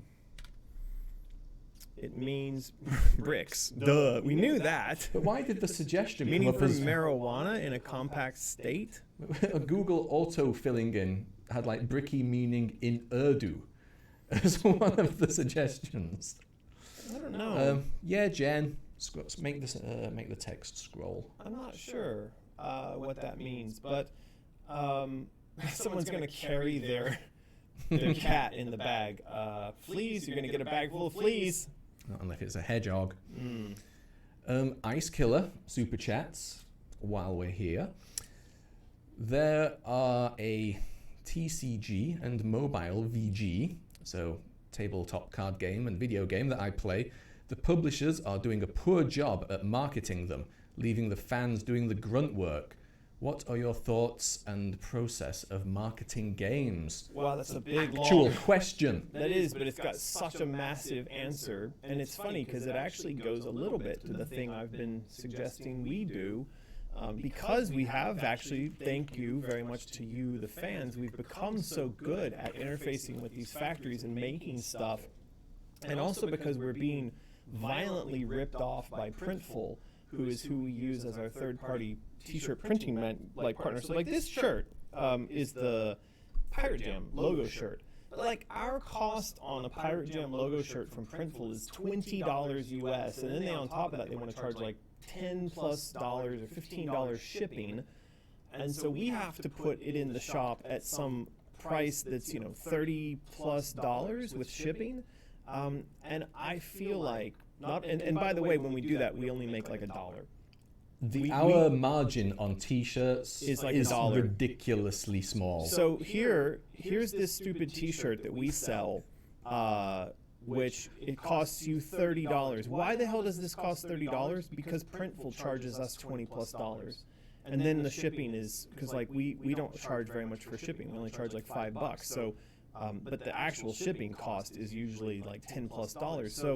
So this sucks because it means that we can't sell our products at a decent price. Anyway, back to the original thing. I want to go head to head with Printful because we can. And not only with Printful, but I want to empower Patreon creators to be able to produce stuff like plushes and bags and whatnot, and we are the back end for them to get that stuff manufactured and sent to their patrons. So if people are doing a poor job at marketing, part of it could be that there's a lot standing in the way of making product and shipping stuff internationally. If you're asking about the physical goods stuff, we've found kind of a magic secret formula for that, but a lot of people are left struggling not knowing how to do that because they don't know how to interface to China. That's a bigger, longer thing though that we could address because we put a lot of energy into our marketing process. That's partly why, like recently I was saying, I'd like to move our live streams and our crowd design things to every other week because we literally don't have time between all the other stuff we're doing, which a large bulk of that is related to marketing. Bricky means a fearless woman. Ooh. And apparently we missed a super chat before Priscilla's. Oh no. Tear up. Oh, and it was another one of Priscilla's. We have a Cheshire onesie design like we had for the rabbit. Maybe. In the game, Alice is wearing a onesie. I think we talked about that back when we made the rabbit onesie, and there was something around the thought that Alice wearing one of the main characters as a skin felt bizarre, kind of Hannibal Lecter-y. But it might make sense as a physical item to sell. But also because we've now said that this is the Cheshire Kitten and that it would be something that young Alice would have. We could have a Cheshire Kitten onesie, yes. Maybe not a Cheshire Cat onesie, but a Cheshire Kitten onesie, yeah. We can do that. There you go. Did we miss any other super chats here? I think so. I feel like we did. One came in. There we go. Sank of a rider. Okay. Thank you for the super chat. Would you even consider making jewelry, like pendants or earrings, like the quality of Rock Love jewelry? I don't know what Rock Love jewelry is, but we do actually make jewelry. If you go to Mysterious, you'll find, for instance, here are the Alchemy key necklaces. And we also have things like Lulu earrings, and we have bracelets, we have, I don't know, there's a couple of things. But I think we've always been limited in, making more of this stuff, again, because we're just sort of shorthanded. Now that Yen is here working full-time on this kind of stuff as a designer, as a fashion designer, we will start to be able to add more stuff like this to the Mysterious shop. So, yes. There you go. We'll have to look up Rock Love jewelry. I hope that wasn't a $4.99 super chat bit of marketing for Rock Love. Or your band. So yeah, there is some jewelry, but we do need to make more. I think we could actually be quite good at this. Though, Yen's current focus is going to be on the shirt stuff, and it's going to be on, that's Yen in that picture right there, by the way. It's going to be on the shirt stuff and this sort of thing I just described of us offering packages to other Patreon creators where, like, for instance, that Patreon creator would get one of these bags and they would get like a little plushie, like we're looking at making little small plushies like this, and they would get like a coffee mug or something. Things that are light, easy to ship, maybe not a t-shirt because that involves sizes. Anyway, she's going to focus on that. And then the other thing she's going to focus on is makeup. Yes. She really wants makeup set. She wants to do makeup sets, and Omri really wants to do makeup sets. So if you can imagine us producing boxes that have our art on them, that like there may be a Rage Alice set, and that if you open that up inside, you'd find the collection of colors related to Alice Rage. Or it could even be that the little container inside, I don't have anything appropriate to hold up for this. I'll hold up this puppy. If you imagine this puppy as a Rage Box container, but it's all crystalline and red, and that is your actual lipstick tube, that is what Yin is going to work on right now or next. So, right. There you go. Sounds pretty good. I have a Not feeling, for me. By the way, had I not mentioned that you're going to be the model for the makeup? You hadn't mentioned that yet. Oh, yeah. So this is actually going to become a makeup channel where the two of us are sat here putting makeup on. Have you seen how many people I've seen how much these? makeup channons do. It's insane. It is absolutely insane. We actually had one of them, was it Aiden is his name? So this guy, Aiden, who's a cosplayer, Aiden's something. You've got the cosplay page. Can you get to the inbox? Maybe. So, Aiden, if you go look at his Instagram, he's got lots of makeup stuff going on. Or she, I don't know how to gender. I'm sorry, Aiden. We're really terrible at misgendering. We're very terrible at misgendering. Done. Click on main. Go down to done. All right. Is it safe to show this off? Well, Schmidt. Don't, but... I see. Aiden Schmidt. But there's Aiden's... so I can imagine that, having cosplayers like Aiden, and then they become the models for the makeup, could be very successful. Could be. Very sticky. That is good makeup. Well done, Aiden. Yeah, exactly. And of course, all of our cosplayers do amazing makeup. And if you imagine that people like Aiden, they have, approaching 100,000 followers on Instagram and apparently a lot of followers on YouTube. And now Aiden is in possession of these makeup sets that we're doing. Hey, that could do quite well. Could do. Could do. Bats and tombstones. makes a good little comment here. If we could get makeup brushes where the handles are like weapons That is from Alice. Yes, bats and tombstones. That is exactly what we're going to do. Nice one. You've called it. You know it. That's exactly what we're going to do. So expect that to be something that pops up. The next big promotion and the kind of physical thing we're doing, obviously, is the Cheshire Kitten Plush collector set. That'll kick off in full promotion next month, which is August. And then after that, you should start to see a little bit of progress from Omri and Yin on a set of Alice-inspired makeup that's going to be lipsticks and blushes and brushes and all that kind of good stuff. So keep an eye out for that. Yeah, please do.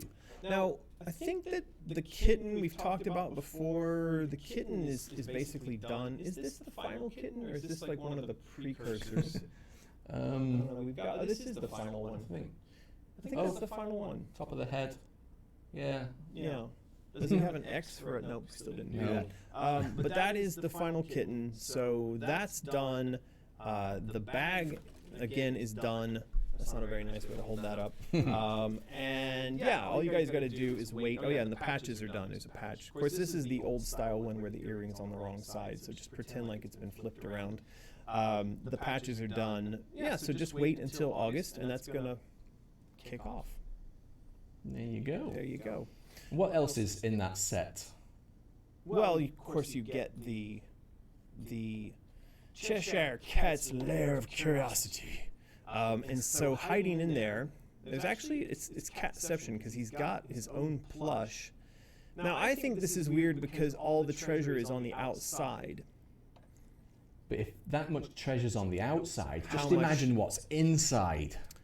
It's still a bit silly, don't you think? I It's guess. just a little bit silly.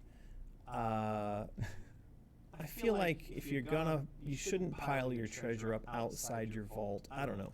Anyway, that is the Lair of Curiosity. This is a location that you would. What? Are there anarchists here? Damn it. Kick it over. Damn anarchists. Press square to kick that over. So this is the Lair of Curiosity. This is, in fact, a door. Now, I don't feel like this says door. What I does think it say? It says wall. Where is the hinge? Where does the door slide open? It slides down. You grab the nose ring and you pull it down. The entire thing slides down. Then I don't like these because they suggest that this sort of blocks. I don't know. Maybe just the mouth opens and you crawl in. My Doom and Quake level designer eyeball says this is not a door. I want to see a seam down the middle, or, you know, I feel like this thing could possibly slide up, but the problem is there's open sky above. So I don't feel like this is a door yet. Omri, add a crack. Do something. But anyway, it'll come later. This is something, though, you would find this. We'll stumble upon this somewhere in the world of Wonderland, and when you walk up to it, it's gonna say that you may not, ye shall not pass, and so you're gonna have to answer the question. And in order to know the answer to the question, you will have had to acquire the Cheshire Kitten Collector bundle, and then you're gonna get that emailed to you once the game is near release. It does not come in the bundle. But we'll still get people asking. We will get people asking. See, there you go. A few people saying the mouth opens. Bats. Lorley Chan. Yep. That's good. Mouth opens, you jump in, you slide down. Little mini game. You think that you crawl in through here? Yeah. When it opens, it goes la, and then you just jump in. That seems really contrived. And if that's the case, then how big is the treasure that he can get in there? It means that all the treasure in there is like less than the size of like a microwave. You come out a different hole. A big X in a cave Yeah, at the back. at the very back of this room, there is an X that you have to climb through. That's terrible. Yeah. Oh dear. Well, so that is the whole set. The set is the bag, the cat, the patch, and the cave that leads to the big X. And so you'll get all of those things when you go And next month, August of 2019, become a patron and click on that tier. There you go. Yeah. Okay. I do believe that that's brought us to the end of... Oh, there's Lulu. Lulu. Look, she's got a little... She's blepping. Just a little bit of tongue poking out there. She's very interested in biting that cat, by the way. Yeah. Pretty sure that's what she wants to do. So that is, I think, it for all the stuff I've got in the folder here. Look at this. So this is what it looks like before Photoshop. Like when I take the picture, this is sitting on the table in my office. So she's just looking at this thing like, whoa, when can I eat that? When? And I had to promise her lots of treats in order to sit still for that picture. She's not a fan. Okay, that's right. This is something we should talk about. Did we do this last time? We did, but I just wanted to bring up the fact that we found an example of what that thing could look like. But I feel like this little thing is just way too small. But it's still good because it's this marshmallow squishy material. So it's very squishy, very soft. And I think that we can do something like this. And I like the level of detail they've got in the face. Pretty good. For something so small, I actually think that's pretty good. So imagine this, but instead of looking sleepy and dopey and dumb, instead it looks like derpy. Well, it looks like an angry Lulu, right? But this is actually pretty high quality. I mean, from our experience in making little plushes now, you know, they've got decent embroidery on the little paws. Focus. There we go. So it's got decent embroidery around the paws. It's got decent embroidery around the facial details. And I think they did pretty good with the facial shaping. Obviously, we ran into some issues with that on the Cheshire Kitten, which I hope next time around we can kind of solve that. But yeah, that's turned out as a pretty good example for what we want to do here with Jennifer's design for a little Lulu squish. A super chat from Alice on Elm Street again. Thank you for that. What if the door doesn't open and instead you disappear bit by bit after knocking? So it's kind of like you teleport through the door. That's a great idea. So you don't have to open the door. You just Cheshire teleport through. Could work. I mean, it's like a million ways you could get through the door, I guess. Yeah, you could shrink. Yeah, a little bit opens. But Alice's suggestion is thematically in line with the Cheshire Cat and what you might expect from his lair. There are a million ways you could get through the door. I mean, you know, Thor could come out from nowhere and whack you with his hammer and break the wall and throw you through. The Kool-Aid Man could come out of nowhere and bash the thing down. Oh, yeah. Oh, yeah. Now you're inside. I mean, yes, Martin, there's a million ways. I think the point of Alice's suggestion is that that's a thematically consistent way. All right. Okay. All right. I like the Kool-Aid idea, though. There you go. Rachel. Thank you for the $1. Send $1. But you can't say anything for $1. That's YouTube. That's not us. Yeah, well, But maybe you she know, doesn't want to say anything. say something. We'll keep an eye out She for better it. say something because we're about to do another giveaway. Oh, don't say anything yet. She's just done it again. Wait until after the prize. So we're going to do a giveaway. Now, this time is the time that you can choose between... Where's the bag? Gary Busey is in. No.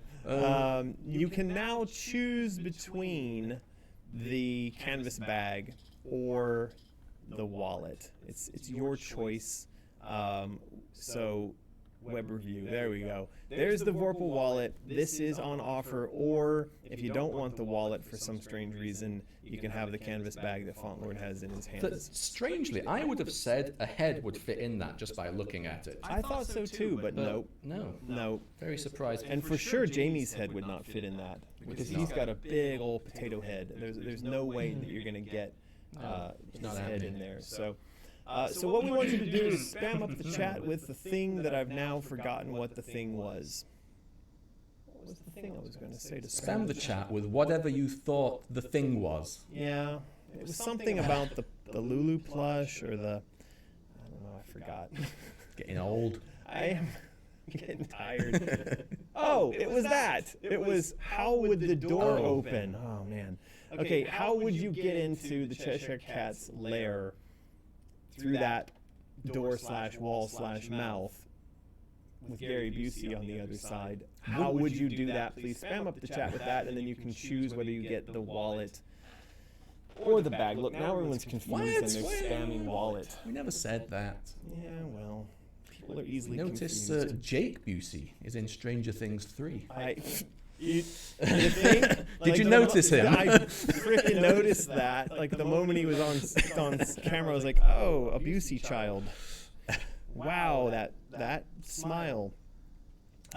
So while you guys are spamming up the chat, this is the kind of stuff that Yin's working on right now, and it goes back to Ice Killer's questioning about marketing.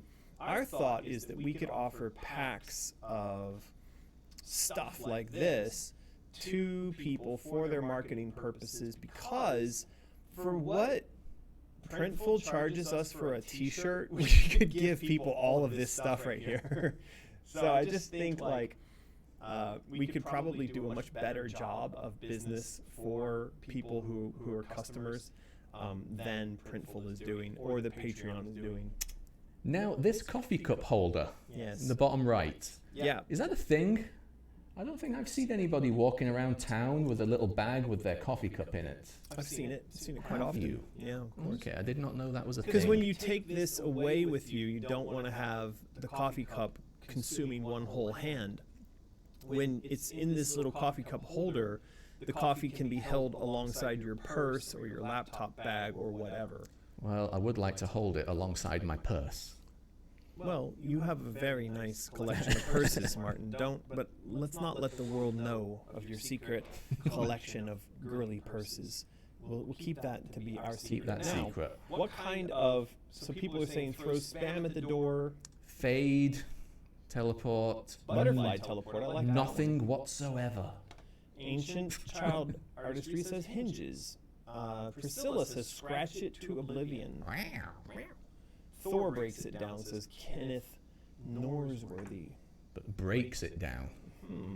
Now, I don't know if Olivia is suggesting that we would knock the door down with spam, or she's just saying spam because she can't come up with a creative solution for opening the door. I don't know.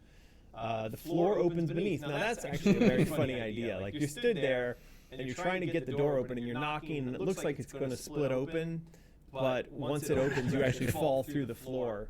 That's actually a pretty good one. I like that. Not bad. Not bad. Jubilant J. Jubilant J, you win the super chat just for the suggestion. Not the competition. Not the competition. That's Nightbot's decision. Nightbot. I'm just saying that for the suggestion of how the door opens so far, I like your idea the best. So what else do we have here? The eye winks at you and you wink back. Through the mouth. On the other side would be a laundry chute. All right, it's a good one. Trapdoor. See, there's another trapdoor idea. Door, Cheshire invisibility. There's a couple ones. But I really like the trapdoor opens up beneath you. That's pretty funny. Yeah. Not bad. Very. And it would be hilarious. Would. Yes. Priscilla, yes, we read that you said scratch it to oblivion, so you can stop saying that now. All right. I think that's it. We're going to roll it. And Ghibli Girl. Ooh. He, has He, she, they, them, won it. before?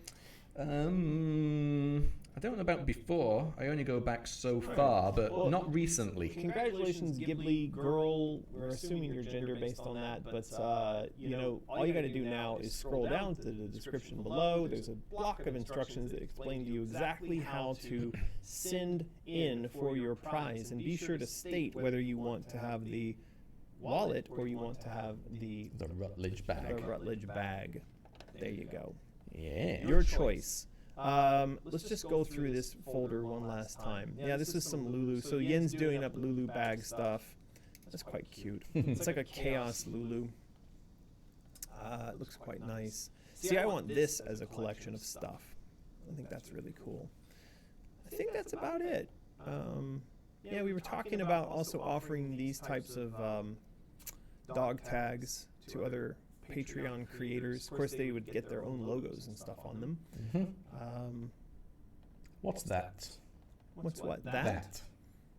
You know what that is. That's Jennifer. I know what that is, but I'm saying it so people out there in YouTube land might not know what it is. I thought we showed this before. This is Alice pixel art of Alice falling down the rabbit hole. And I think Jennifer did this, and then she also suggested that we could do an eternal scroller where you just sort of eternally fall down the rabbit hole. And she mentioned a couple of very, very popular games in that genre that are out there right now. I do like a good sort of endless runner or score attack or something. Yeah, me too. Yeah. And it would look great looking like that as well. Yeah. So they're saying in the chat that Ghibli Girl previously won a rabbit. Wow. Yeah. Ghibli's pretty lucky. But not recently. No, not recently. But And even if it was recently, it doesn't matter. very, very lucky. So we're not rolling it again. We love giving stuff away. I mean, this is, you guys are sending in, and girls, sorry, I don't mean to inappropriately gender. You people, as Justin Trudeau would say, you people are sending in super chats, and we're turning around and sending out prizes. So I think it's a wonderful symbiotic relationship of give and take, which is what this is all about. Yeah. That's about it. I think we got through the art review. So I think you've got some... Oh, Pirate Jam. I guess we can look at Pirate Jam really quick. So we have actually spent quite a bit of time in the last few weeks on Pirate Jam stuff. And I think we opened up for review this Dots Ahoy thing. And if you're on Patreon, you would be able to scroll through this already. I sent the link out, but it's meant to be kept kind of private because the guys at Unity have not yet seen it, but they will very soon because I mailed out a package to them containing a pitch basically for them to come on board and have us run this event on their behalf, which all leads to 15 people getting free passage to Pirate Jam. Now they may come back and be like, what, are you crazy? We're not gonna pay for all that. But they're a big company, they've got big marketing budgets, and they need to get the word out about their new dots system. That's for how data is represented inside of their game engine. And so this would be one way to do it, is to have an online 3-month-long jam where people are asked to use their dots architecture to build games and demos. And then we would select 15 winners who are sent all expenses paid to Pirate Jam in Thailand.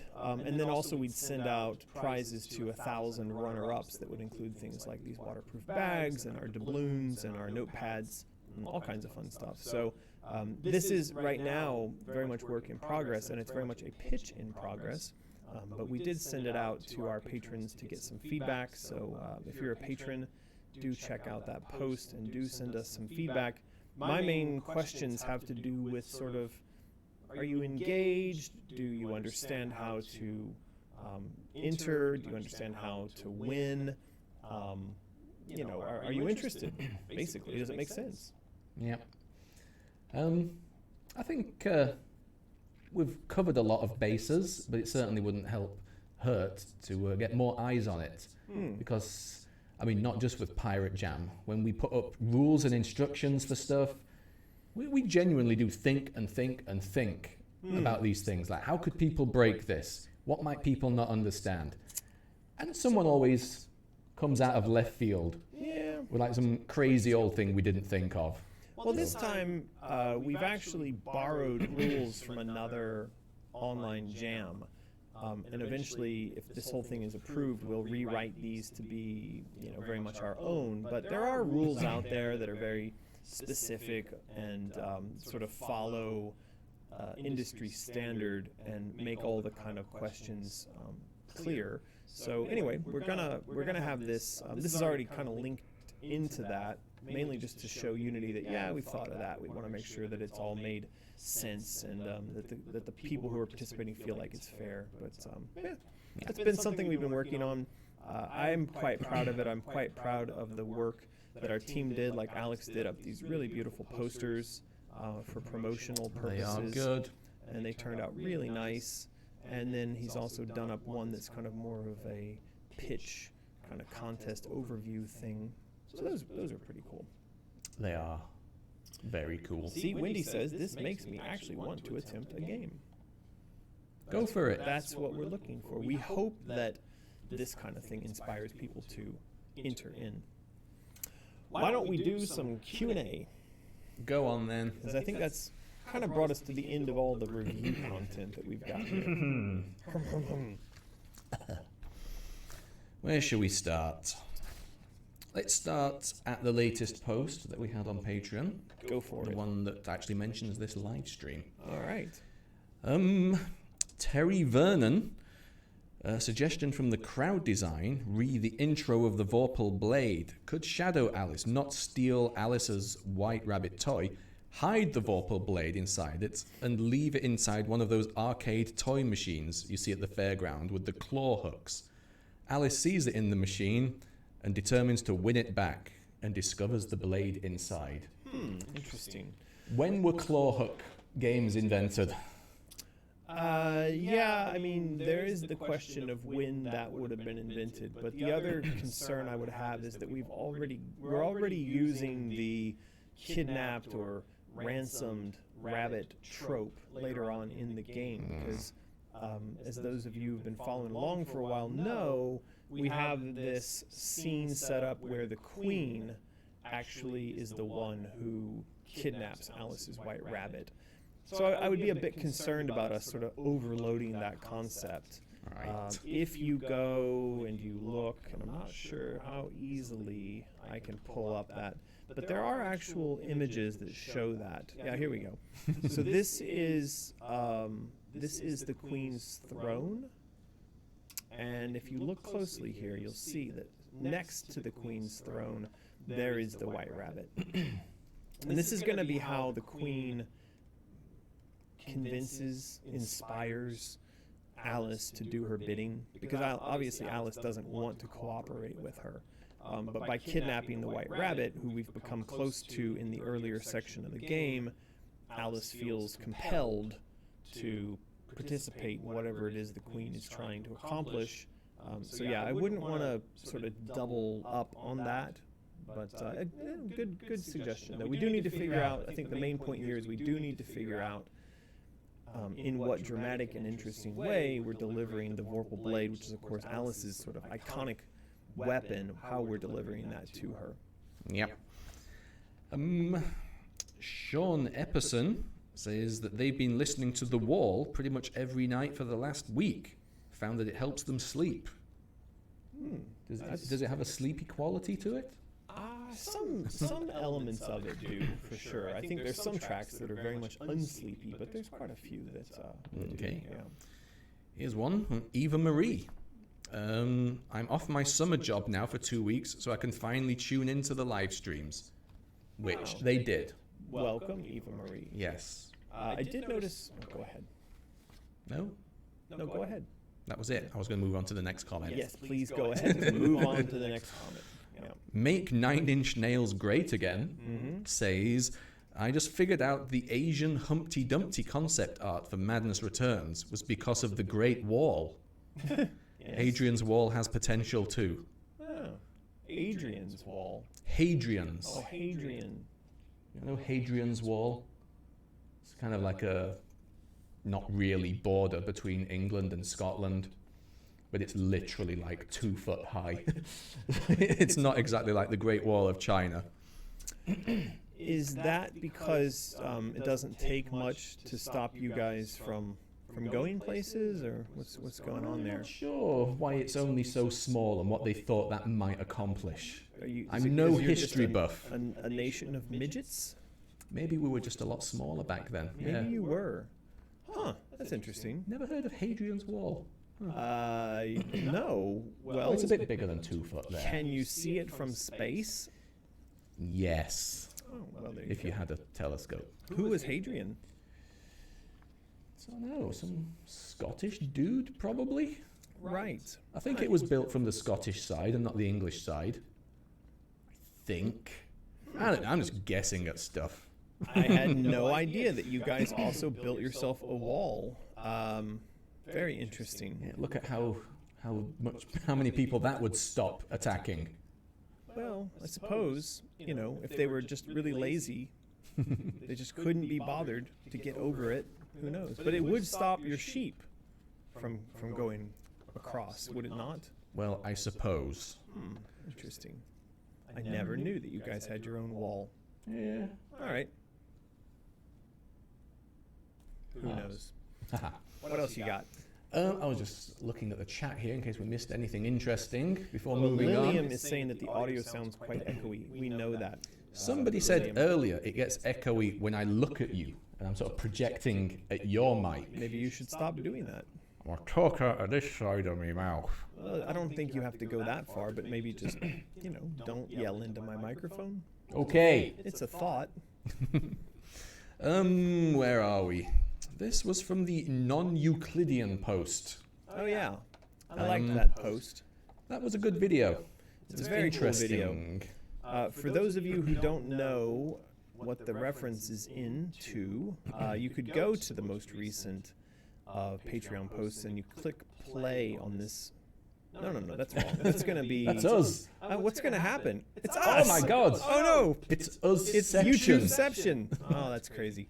That's the wrong thing. Scroll down to the previous post, and here you go. There's this non-Euclidean worlds post, and inside of this, the guy shows the idea of, well, just that non-Euclidean geometry within a game. Long from one side and short from the other. Yes. But all sorts of other tricks as well. That's short from the outside, long from the other. And he has other variations on this. Now this is an interesting one where it looks like there's 4 rooms, but in order to traverse through the space, you actually pass through 5 or 6. It can go on infinitely, and this could actually be quite useful for people who are building VR worlds. And I have a friend whose business is working on VR stuff with the whole backpack, and you walk around. So. What was that called? The thing, it's called not the vault, not the, I don't know, people in the chat will know. It's in Colorado, I think. Anyway, you wear the backpack, you have the headset, you go walking around, and, you basically are forced to walk in circles in order to make the sense that you've got an endless amount of space to walk through function. And so this would sort of help to solve the problem of finite space holding infinite space in terms of what you walk around inside of in a VR space. I like this one. This one is walking around the pillar. There's a lot of places where we could use things like this in Alice Asylum, and we will. The old blender mode. So what was the question that was asked? Well, let's see.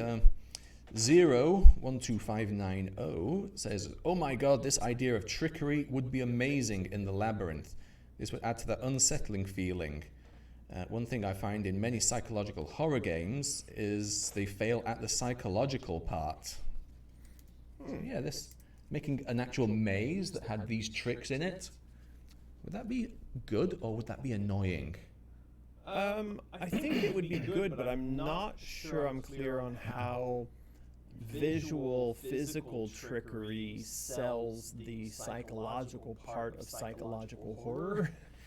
In my mind, when you talk about psychological horror, probably one of the more successful psychological twists that was horrifying in recent games I can think of would have been like the "would you kindly" moment in BioShock, because there was this sense that, oh my God, I've been being tricked all along. I am the dummy. I'm the Waldo. I'm the puppet. And so yeah, I don't know what's going on. Okay. Daniel Lindsley super chats to tell us that it seems like Martin's mic is picking up American, and probably vice versa. Yeah, guys, we're very sorry about the audio. We will fix it once the live stream is over. Unfortunately, we're scared of poking around on this while we're in midstream. I do know that this week I had a conference call where I was required to use this rig in order to speak with people via video conference, and in the process of trying to make that work, I unplugged Martin's microphone, I unplugged Martin's headphones, and I jiggered some stuff in the sound control panel, and for sure I broke it. So I apologize. There's not much we can do about it at this point, because we're only 7 minutes away from the end of the stream, and we'll fix it later. So maybe. Daniel also goes on to say it might help to rotate my mic away to the right. Yeah, Martin, rotate your mic away. Consider to the right. it rotated. Mine was rotated to the side quite a while ago. Okay. All right. Austin Cook says that the non-Euclidean stuff is a cool concept. for a way to create Escher type stuff in the game. Yes, very, very true. I did an Escher jigsaw, I told you. 1,000 piece of that stairway one. You have told me that. Took me 2 I years. do really like the idea, though, of us, building spaces in the game that don't follow traditional, rules of geometry. So Okay. we'll work on that. Why have we got those pictures up? Just something to scroll through while we listen to you in your sultry British voice read off the questions from our patrons. Well, Lillian West super chats to say not much really, but have some hearts. I thank you, Lillian. Very sweet of you. But there's 3 hearts. How many hearts do we get each? Well, there's you, me, and Lulu. Oh, okay, that makes sense. Yeah. But don't forget, Yen is upstairs now, and also Lilium, that Yen has in her another being, which we actually refer to as Lily. That's what we've been calling our as yet unborn child. We call her Lily, mainly because we have Lulu. So it just rhymes to have Lily and Lulu. Though if it pops out and it's a boy, I don't know what we're going to call it. I've been jokingly saying I call it Willie. We'll see. Salah says that the non-Euclidean stuff reminds them of the game Untied Chamber. Ooh, we'll have to check that out. Yeah, never heard of that. It's something to put on the list of checking out. Anna Lepper says, love the idea of non-Euclidean geometry playing into level design. There is something so Wonderland about it. And then goes on to talk about Pirate Jam. Let's see, these are some suggestions for what we showed off, saying the pirate theme and the bonus category seem too similar. Either make the distinction more obvious or lump them into one.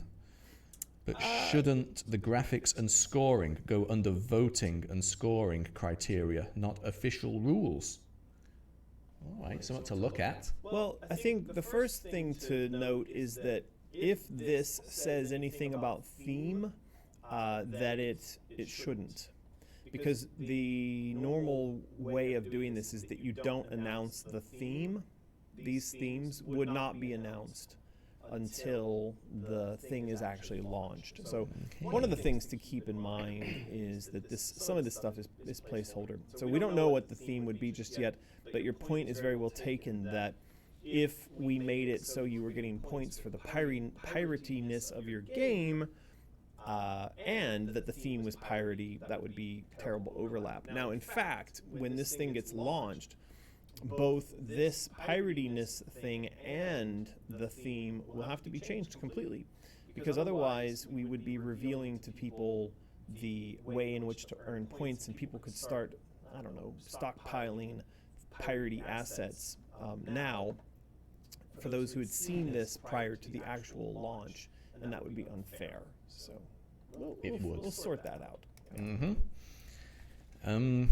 Comment here from our sultry-voiced Carbon Coast says, yes, Escher, Mandelbrot, great game design inspirations. I'd recommend the book Godel Escherbach, The Eternal Golden Braid. It's also the eternal, massively heavy doorstop. Is it a big one? Oh, man. It is an incredibly big book that I used to own, but I got tired of lugging it around the world because it is literally that big. But were you like really swole back then because of carrying this book around? It swells your brain, I'll say that. So it's 777 pages, which I guess is not super crazy, but in the format I had, which was a fairly large format copy of it, like you can see there's a pretty, but mine was much beefier. I had like one of the original copies of it that I believe had this cover on it, and you can see there it's not a small book. It's not something for taking to the beach. And it also is not a book to read unless you're prepared to have your brain bent.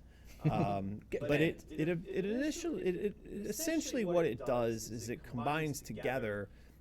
Obviously, you have the mathematics, art, and music, and it is the combination of it's the expression of the combination of the patterns that we find in nature and why things like the golden rule, the golden mean, all these things exist, and how maybe everything is sort of all interconnected. Anyway, it's a very dense book, not one that I could easily describe the meaning of just of, right now. But yeah, I mean, here he's got how information becomes isomorphism, becomes the nature of reality reflected in the nature of us. And so we are the result of the pattern maker, and we are also the pattern interpreter. Anyway, go read the book, have your brain blown. But then goes on to just say, I also recommend the game Antechamber, which uses very similar mind-bending game-level puzzles, including the go around the corner that keeps on going thing. Well, we had that, a little bit of that in Madness Returns. I'd like to have more of that in future games. And Ryder Studios goes on to mention a little bit about Pirate Jam. So it looks very compelling, and after reading the PDF and art stuff, I pretty much understand what is going on and would be 100% on board with participating. Question, projects that are started after the start date will or will not be accepted for entry? I would imagine that's will. You cannot submit until the start date. But projects that are started after the start date. At any point. You could start one day prior, build a small little demo, and then submit it 12 hours later before the end of the event, and you would be fine. You would qualify. I think the only parameter is it has to feature DOTS technology, yes?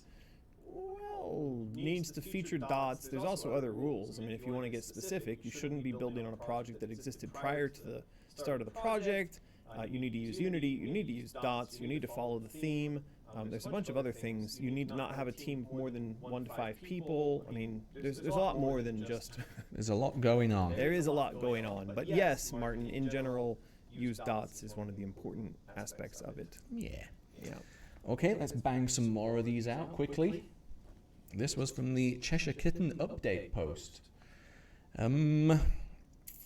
Alice Marie James asked, for the Cheshire Kitten plush, it doesn't matter what tier we're at now.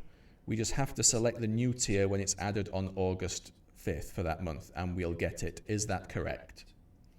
Alice, you answered this on Patreon, but I'd like you to see the face I'm making. Because you're asking a question that is specifically answered as clearly as can possibly be answered in the post on which you're asking it. I think this is one of those questions that proves my point that people, they actually do read the things that we write.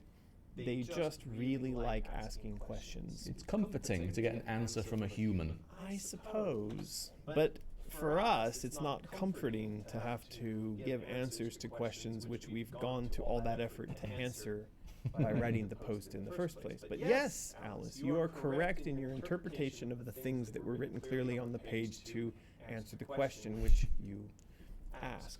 Yeah. Jessica Martinez says, do we have an estimate of how much this Cheshire Kitten collector set will cost? Didn't we say... I think I apologized to her for not putting that in the post, and I think it was meant to be that it's... Are we doing... It's 50 of your Earth dollars. 50 US dollars, which is a $5 increase, which we hope you'll accept, is accounted for in the increase in complexity on the stitching. I mean, look, he's got an earring. Earrings aren't cheap, yo. It's a gold earring. Not real gold, by the way. And yeah, so it's a $5 increase in price, but that's it, $50. Yeah. That gets you cat bag, patch, and access to the Cheshire Cat's lair. I mean, come on. Okay. Witch Doll simply says, these are perfect.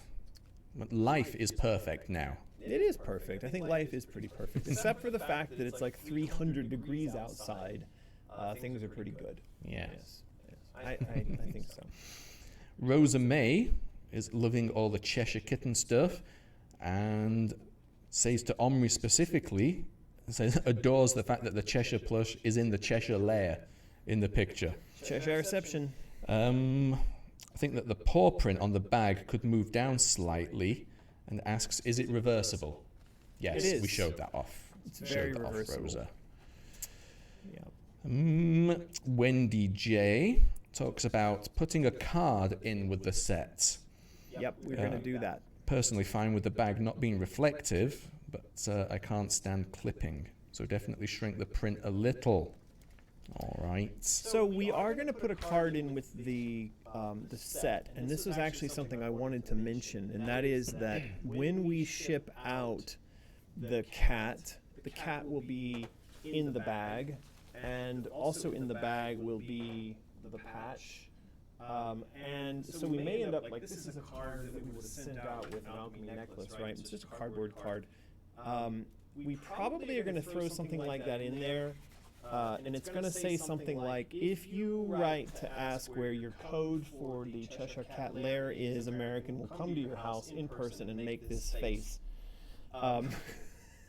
It's going to be the thing that clarifies that the Cheshire Kitten is not a toy, not to swallow or otherwise insert the earring in any of your orifices, and not to put the bag over your head unless your name is Jamie Furlong. And a couple of other things, including the code will be mailed to you when the game is released. Now, my concern is this. My question is this, or my question for understanding is this. This is going to get beat up in delivery. And there's not a lot we can do about that. So I'm curious if anybody out there has experience with that, has any suggestions. I asked Yen, maybe we print the stuff I'm saying we print it on cloth. And then that's thrown in there, but she kind of balked and said that that's also going to get crumpled. So I don't know how we deal with that. Because everything else here can be squished. Get the shipping dudes to use a really thick envelope to put the card in. That's not going to work. You've seen some of the things that people do, the delivery people. I mean, it's literally like on the way to people's homes, they find a random jet engine running on the side of the road and throw the packages into the turbine blades, and then they deliver the package to the door. So There is some beat up stuff we've seen. Oh boy, pretty crazy. Lillian West super chats to just say some hearts for your wife and child to be. Why, thank you, Lillian. That's Two very hearts, one sweet. each. Very, very sweet. I appreciate that very much. Talking about the little card thing and the instructions and the whatnot, Samantha Gebby says everything looks fabulous. A possible addition could be like an adoption certificate for the kitten that makes you responsible for all of him, like an actual kitten. I love that idea. So, I think that's a very good idea. In fact, what I'd rather we had was sort of like an adoption/warning card. Sort of almost along the lines of if you took delivery of a gremlin, right? Like don't feed it after midnight, don't get it wet, that kind of stuff. So when I received the Cheshire Kitten, I would like something kind of cute and tongue-in-cheek like that. Again, and somebody says in the chat, Aerospace Kitten says, can you laminate the card? I suppose that's an option. I'm not sure that completely saves it from being, but it would help a little bit. it would help. Maybe if it was printed on plasticky type material. Maybe. It's Anyway, like a thicker plastic certificate. I mean, people are saying put it in between cardboard, but I think that the people who are saying that don't understand just how much damage these things get. Also, keeping in mind, this set's not being sent in a cardboard box. It's being sent in a plastic bag. It's a shipping bag. So the shipping bags are really tough. Like, it's very, I don't know if, when you receive stuff like that, it's not like really possible to rip them open. It's like weird magic non-rippy plastic. So it's going to be probably sent in one of those. That reduces weight and shipping cost. But it does mean stuff can get squished. So Stuff can get bent. it can actually get bent, governor. We'll see. Yeah. Gore Queen says about the paw print on the back of the bag, if you could remove the square and keep the circle, because without the square print, it makes the paw more realistic and beautiful. What are they talking about? There's a square around the outside of the paw. I don't really agree with that. I feel like without the square border, the space around the paw would be quite empty. So I like this design like this. I did see in the chat somebody said something which is a very smart idea because I had it before you did, but it was slapped down by Yin again, and that was, could we print the instructions and the wording, all the phrasing and stuff on the inside Phrasing. of the bag? And so, because there is space here, I mean, this is essentially a canvas. Now, I still really like this idea. So if you imagine this whole inside canvas having print for, congratulations on your adoption of a Cheshire Kitten. Don't feed it after midnight. Don't get it wet.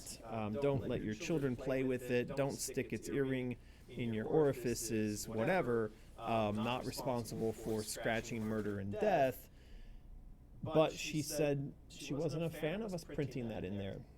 It might be weird if somebody wanted to reverse the bag to have that shown, and people might not reverse the bag and read the warning. But we've done that kind of printing here. So I mean, this has printing, which I find is not like the easiest thing in the world to read, but it does actually have the contents, and there's a bit of text there. And it does say, Martin is what's a twat? It says Such a contents, rude bag. white rabbit toy, worn, damaged, burnt, sans eye, most peculiar. So there's quite a bit of information contained there. So I mean, I still am kind of on board with the idea that we take a section of printing like that and we just do that on the inside of the bag, because it would kind of solve the problem. Again, somebody might not reverse the bag and read the warning. How dumb is that? And if they emailed us and said, "Where's my code?" we'd be able to write back and be like, "Hey, reverse the bag. It's right there in your hands." I don't know. Well, I don't know. We'll think on that a little bit. Priscilla says, question. People say they like the print on the inside of the bag. Maybe. I'm just worried about, somebody emailing us and telling us that, the child choked to death on a Cheshire Cat earring because they didn't read the warning that was on the inside of a bag. Alrighty, well, we'll think about it. Yes. We will think about it. Priscilla says, is it too late to suggest a red paw embroidered patch? It is. It is. We've already printed 5,000 of the. Unless Priscilla, you want us to, you want to buy all 5,000 of the other patches that we've made off of our hands, so they're not onto another coat. You could sew them. Coat o' paws. Yes, a coat of patches. No, we've already made all of the standard color patches, which are like that. So you cannot have in a different color. Sorry. And last but not least, Ava Marie says, the bag looks great, the plush looks great, can't wait to know more about the Cheshire. Me too. Well, we said what's in there. We did. It's a cardboard box. Gary Busey. Gary Busey in a cardboard box. Aerospace Kitten is working frantically to solve the problem of how we do this transfer of information. Shim. Phlegm. They say, what about those weird tags on shirts in China? Like the one I had. The one you had last week or the week before. Could you do that with the pocket, like a fold-out fabric in the snap pocket? Yes, Aerospace Kitten. That's actually not a bad idea. We'll look into that. I like that idea. Basically, a fabric tag. Flap O instructions. I mean, you were sporting a whole half of a novel on yours last They week. can't really see it from here if I'm like this, but this shirt It also has some has a big incredible block. Chinglish on it. But there you go. Is Chinglish a word you're allowed to say? Yes. I'm pretty sure that's going to be a banned word. I think everything will be a banned word eventually, the way the world is going. But I think Chinglish is fine. Last week, I don't know if you know this, but last week, the University of Colorado banned my name. And I have friends out there who they just don't get how this is a thing. Like, this is becoming this. It's a, I'm not a big believer in the concept of slippery slopes, but it literally is on a list of words that they think people should avoid is American and Americans. And I tweeted that, hey, Colorado State University, because they suggest that by using the word in the way that we traditionally use it as Americans, we are erasing the fact that there are lots of other peoples in the group of continents known as the Americas. And so I tweeted and I said, hey, your guidelines erase me. Did they tweet back? No, of course not. No. So that's... Wouldn't you call anyone who lives in the Americas American? Or is there some other phrases that they may prefer to be called? But that's the thing, no one asked them if they want to be called Americans. Or was somebody protecting them? On their behalf. How amazing. Yes. We live in such a fantastic world. It's amazing. Anyway, I think Chinglish is fine. I don't think that... I think that's an offensive word, Martin. I mean... I say it all the time to my Chinese friends, and they laugh, and they like it, and they understand what it is. I'm just... What does Google say? It says that it's slang, and China is cracking down on it. Could this be the end of Chinglish? But as a concept, not the word. I don't know, man. It seems like it's okay. I think it's okay. Yeah, I think it's I don't think anyone here could think I was saying it in a terrible, insulting way. You're not going to jail just yet, Martin. But I mean, if I have my way, very soon you're going to go to jail for something. I'm sure there's something you should be getting in trouble for. Yeah, that reminds me. I just saw a poster in a restaurant the other day that had labeled a pumpkin as Darth Vader. And I'm not really quite sure what that was about, but literally, like, at the height of Chinglishness was this pumpkin Darth Vader. And the best part is not the pumpkin is Darth Vader, but the line below that. Take this hat pin. What? Take this hat pin. Yes, of course, Darth Vader, take this hat pin. Luke, I am your hat pin. Ah, boy. So yeah, when they stop doing this, maybe we'll stop saying Chinglish. I like it. It's charming. Yeah. Anyway, moving on. That's it. That's it. That's done. We need to do another prize Let's giveaway. do it. So, what are you going to do for the question? What would you call me if American was no longer allowed? If it was banned, what would my name be if it couldn't be American because Colorado State University outlawed my name? And by the way, I want to go on record right now. I'm making a prediction right now. I believe that before the 2020 elections, so I don't know, we've got like a year to go, in the 12 months before the elections, it will come out that the American flag is racist and that my name, and being an American and identifying as an American in a patriotic fashion is racist. This is my prediction. Just based on the madness that I see coming out of the United States, I'm not going to be surprised. And as an American named American, I have to say I'm quite disappointed. So if you give me another name, because it looks like I'm going to have to change. Now, it looks like Obnard is winning. Shouldn't it be, you could change it to Americo? Americo. Wasn't that the original name that got mistranslated or miswritten down? Could be. So Amerigo Vespucci was the Italian explorer who was originally tasked with going off, and I mean, I don't think he was the one, like Christopher Columbus was the one who was told, go find something, and he thought he'd found India, which is why we called the American Indians Indians.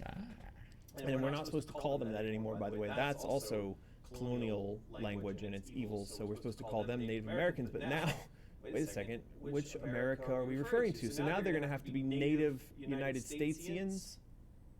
What a time to be alive. It's amazing. It's absolutely amazing. Yeah, I don't know. We're getting a lot of Obnard, a lot of McGee. Rican McGee spam. McGee? Oh, I like that. I could be Spam McGee. Super bombastic bubbling plastic is back with McGee. I like that also. Actually, Obnod of the North. one of our early mysterious bags actually had this as a logo on it. It did. I thought it looked kind of smart. Pretty good. Yeah, so what else are we getting? McGee. Well, I'm already called McGee. Why am I going to be McGee? Yeah, it's an odd one. Come on. Polar bear booty? Boy. Come on, ancient child. That doesn't even make any sense. Obnard. Why is everybody saying McGee? I'm already called McGee. I'm just going to be called McGee. What we got there from Zabatone. One of the Fingerling brothers. Yes, that's a good one. Good story. Alex. I enjoyed that. I know who this is. This guy likes knob. Just Knob know. with a K? Yeah, K-N-O-B. In fact, he loves knob. He exclaimed that once in a grocery store, but he denies it to this day that he stood there in the middle of the aisle and held up a bottle of Knob Creek or Knob Hill whiskey and said, "I love knob," and all right. And the rest is history. The rest is history. Alrighty, I think we're good. We're gonna roll it, and Arcadia Reverie. Congratulations, you have won your choice of a mysterious Vorpal wallet with the red butterfly. Looks like that, or this bag that Martin keeps losing track of, also known as the Rutledge Asylum inmate property bag. There you go, Martin. The camera's all yours. So Acadia, congratulations. Please do scroll down to the description below, in which you will find the instructions on how to submit for your prize. And you do want to make clear what it is that you've selected, either the wallet or the bag. You don't get to have both. And of course, the instructions tell you to do all that within the next 24 hours, or you forfeit your chance. And that is true for all of you who won stuff today. Now, Been warned. you have been warned. Are we gonna wrap this up with the stuff? I think we are. If I could just find the link. I don't really know where the link is. That's another movie that Freaky Fandoms should check out. The Stuff. Really? Yeah. It's about a white liquid that bubbled up from the earth. What happened to my webpage? There's the wiki. Maybe that was one we forgot. Maybe we forgot it. Do you guys know Rutger Hauer died? It's really sad. He was Roy Batty in Blade Runner, and he passed away at 75. He was cool. I liked him in Blade Runner. There's Darth Vader Pumpkin. I don't think we actually brought up my thing for explaining. All right, here we go. AmericanMcGee.com. You got to go there, like I'm going there right now, and you will find the instructions on how to support our efforts here towards making a new Alice game.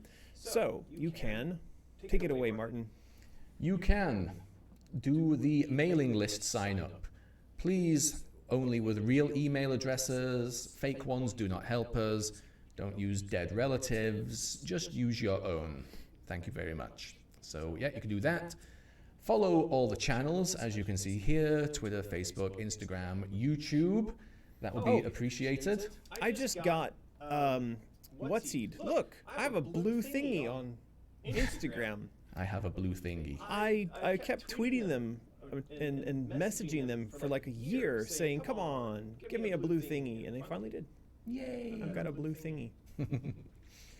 Thing number 3 is, as I'm sure many of you here know, we have a Patreon that's full of awesome stuff. You'll get access to art and discussions and whatnot before everyone else, and we also give away physical items to certain tiers like posters and chaos necklaces and such like that. So yes, support our Patreon. And number 4, just head on over to Mysterious. It's a shop full of things. There's about 220 things on that shop now. Ooh, that's crazy. I mean, seriously, since Jen came on board, it's just exploded with stuff. So yeah, head on over to Mysterious. There's like t-shirts, wallets, cups, art prints, Greg's junk. It's all on there. I didn't realize she'd been adding so much stuff. To be honest, I don't really get to look at it that often. If you I mean, I know, well, it's 15 pages of apparel now. Jesus. Well, that's only like half of it. That's 120 products. That's insane. No, wow. Okay. Yeah, we ought to replace this, though, because this is all through Printful, and then we don't actually make any money off of this. So we'll fix that. Yeah. That's a lot of stuff. Jen has been one busy little hedgehog. She has. Alrighty, I think that's about it. Crystal is asking if there's a way to buy an inmate necklace, and we actually discussed that just before the stream went live, and that is that these inmate dog tags that look like this, we realized that the wording of that on Patreon was such that it was a Patreon exclusive, and because we actually wrote in the post, question, is there a, will I be able to get this outside of Patreon? And we answered no, this is a Patreon and a patron exclusive. So unfortunately, that's come and gone, but you know, pay attention. Probably next year we'll do some sort of official inmate thank you thingy. Yeah. So yeah, sorry about that, but yeah, I'm sure we'll do more stuff after the Cheshire collection. So that's it for today. I'm very sorry personally for whatever sort of audio echoing problems I most certainly caused by messing around with our microphones and headphones prior to the stream going live. Very, very sorry. We will fix that for next week.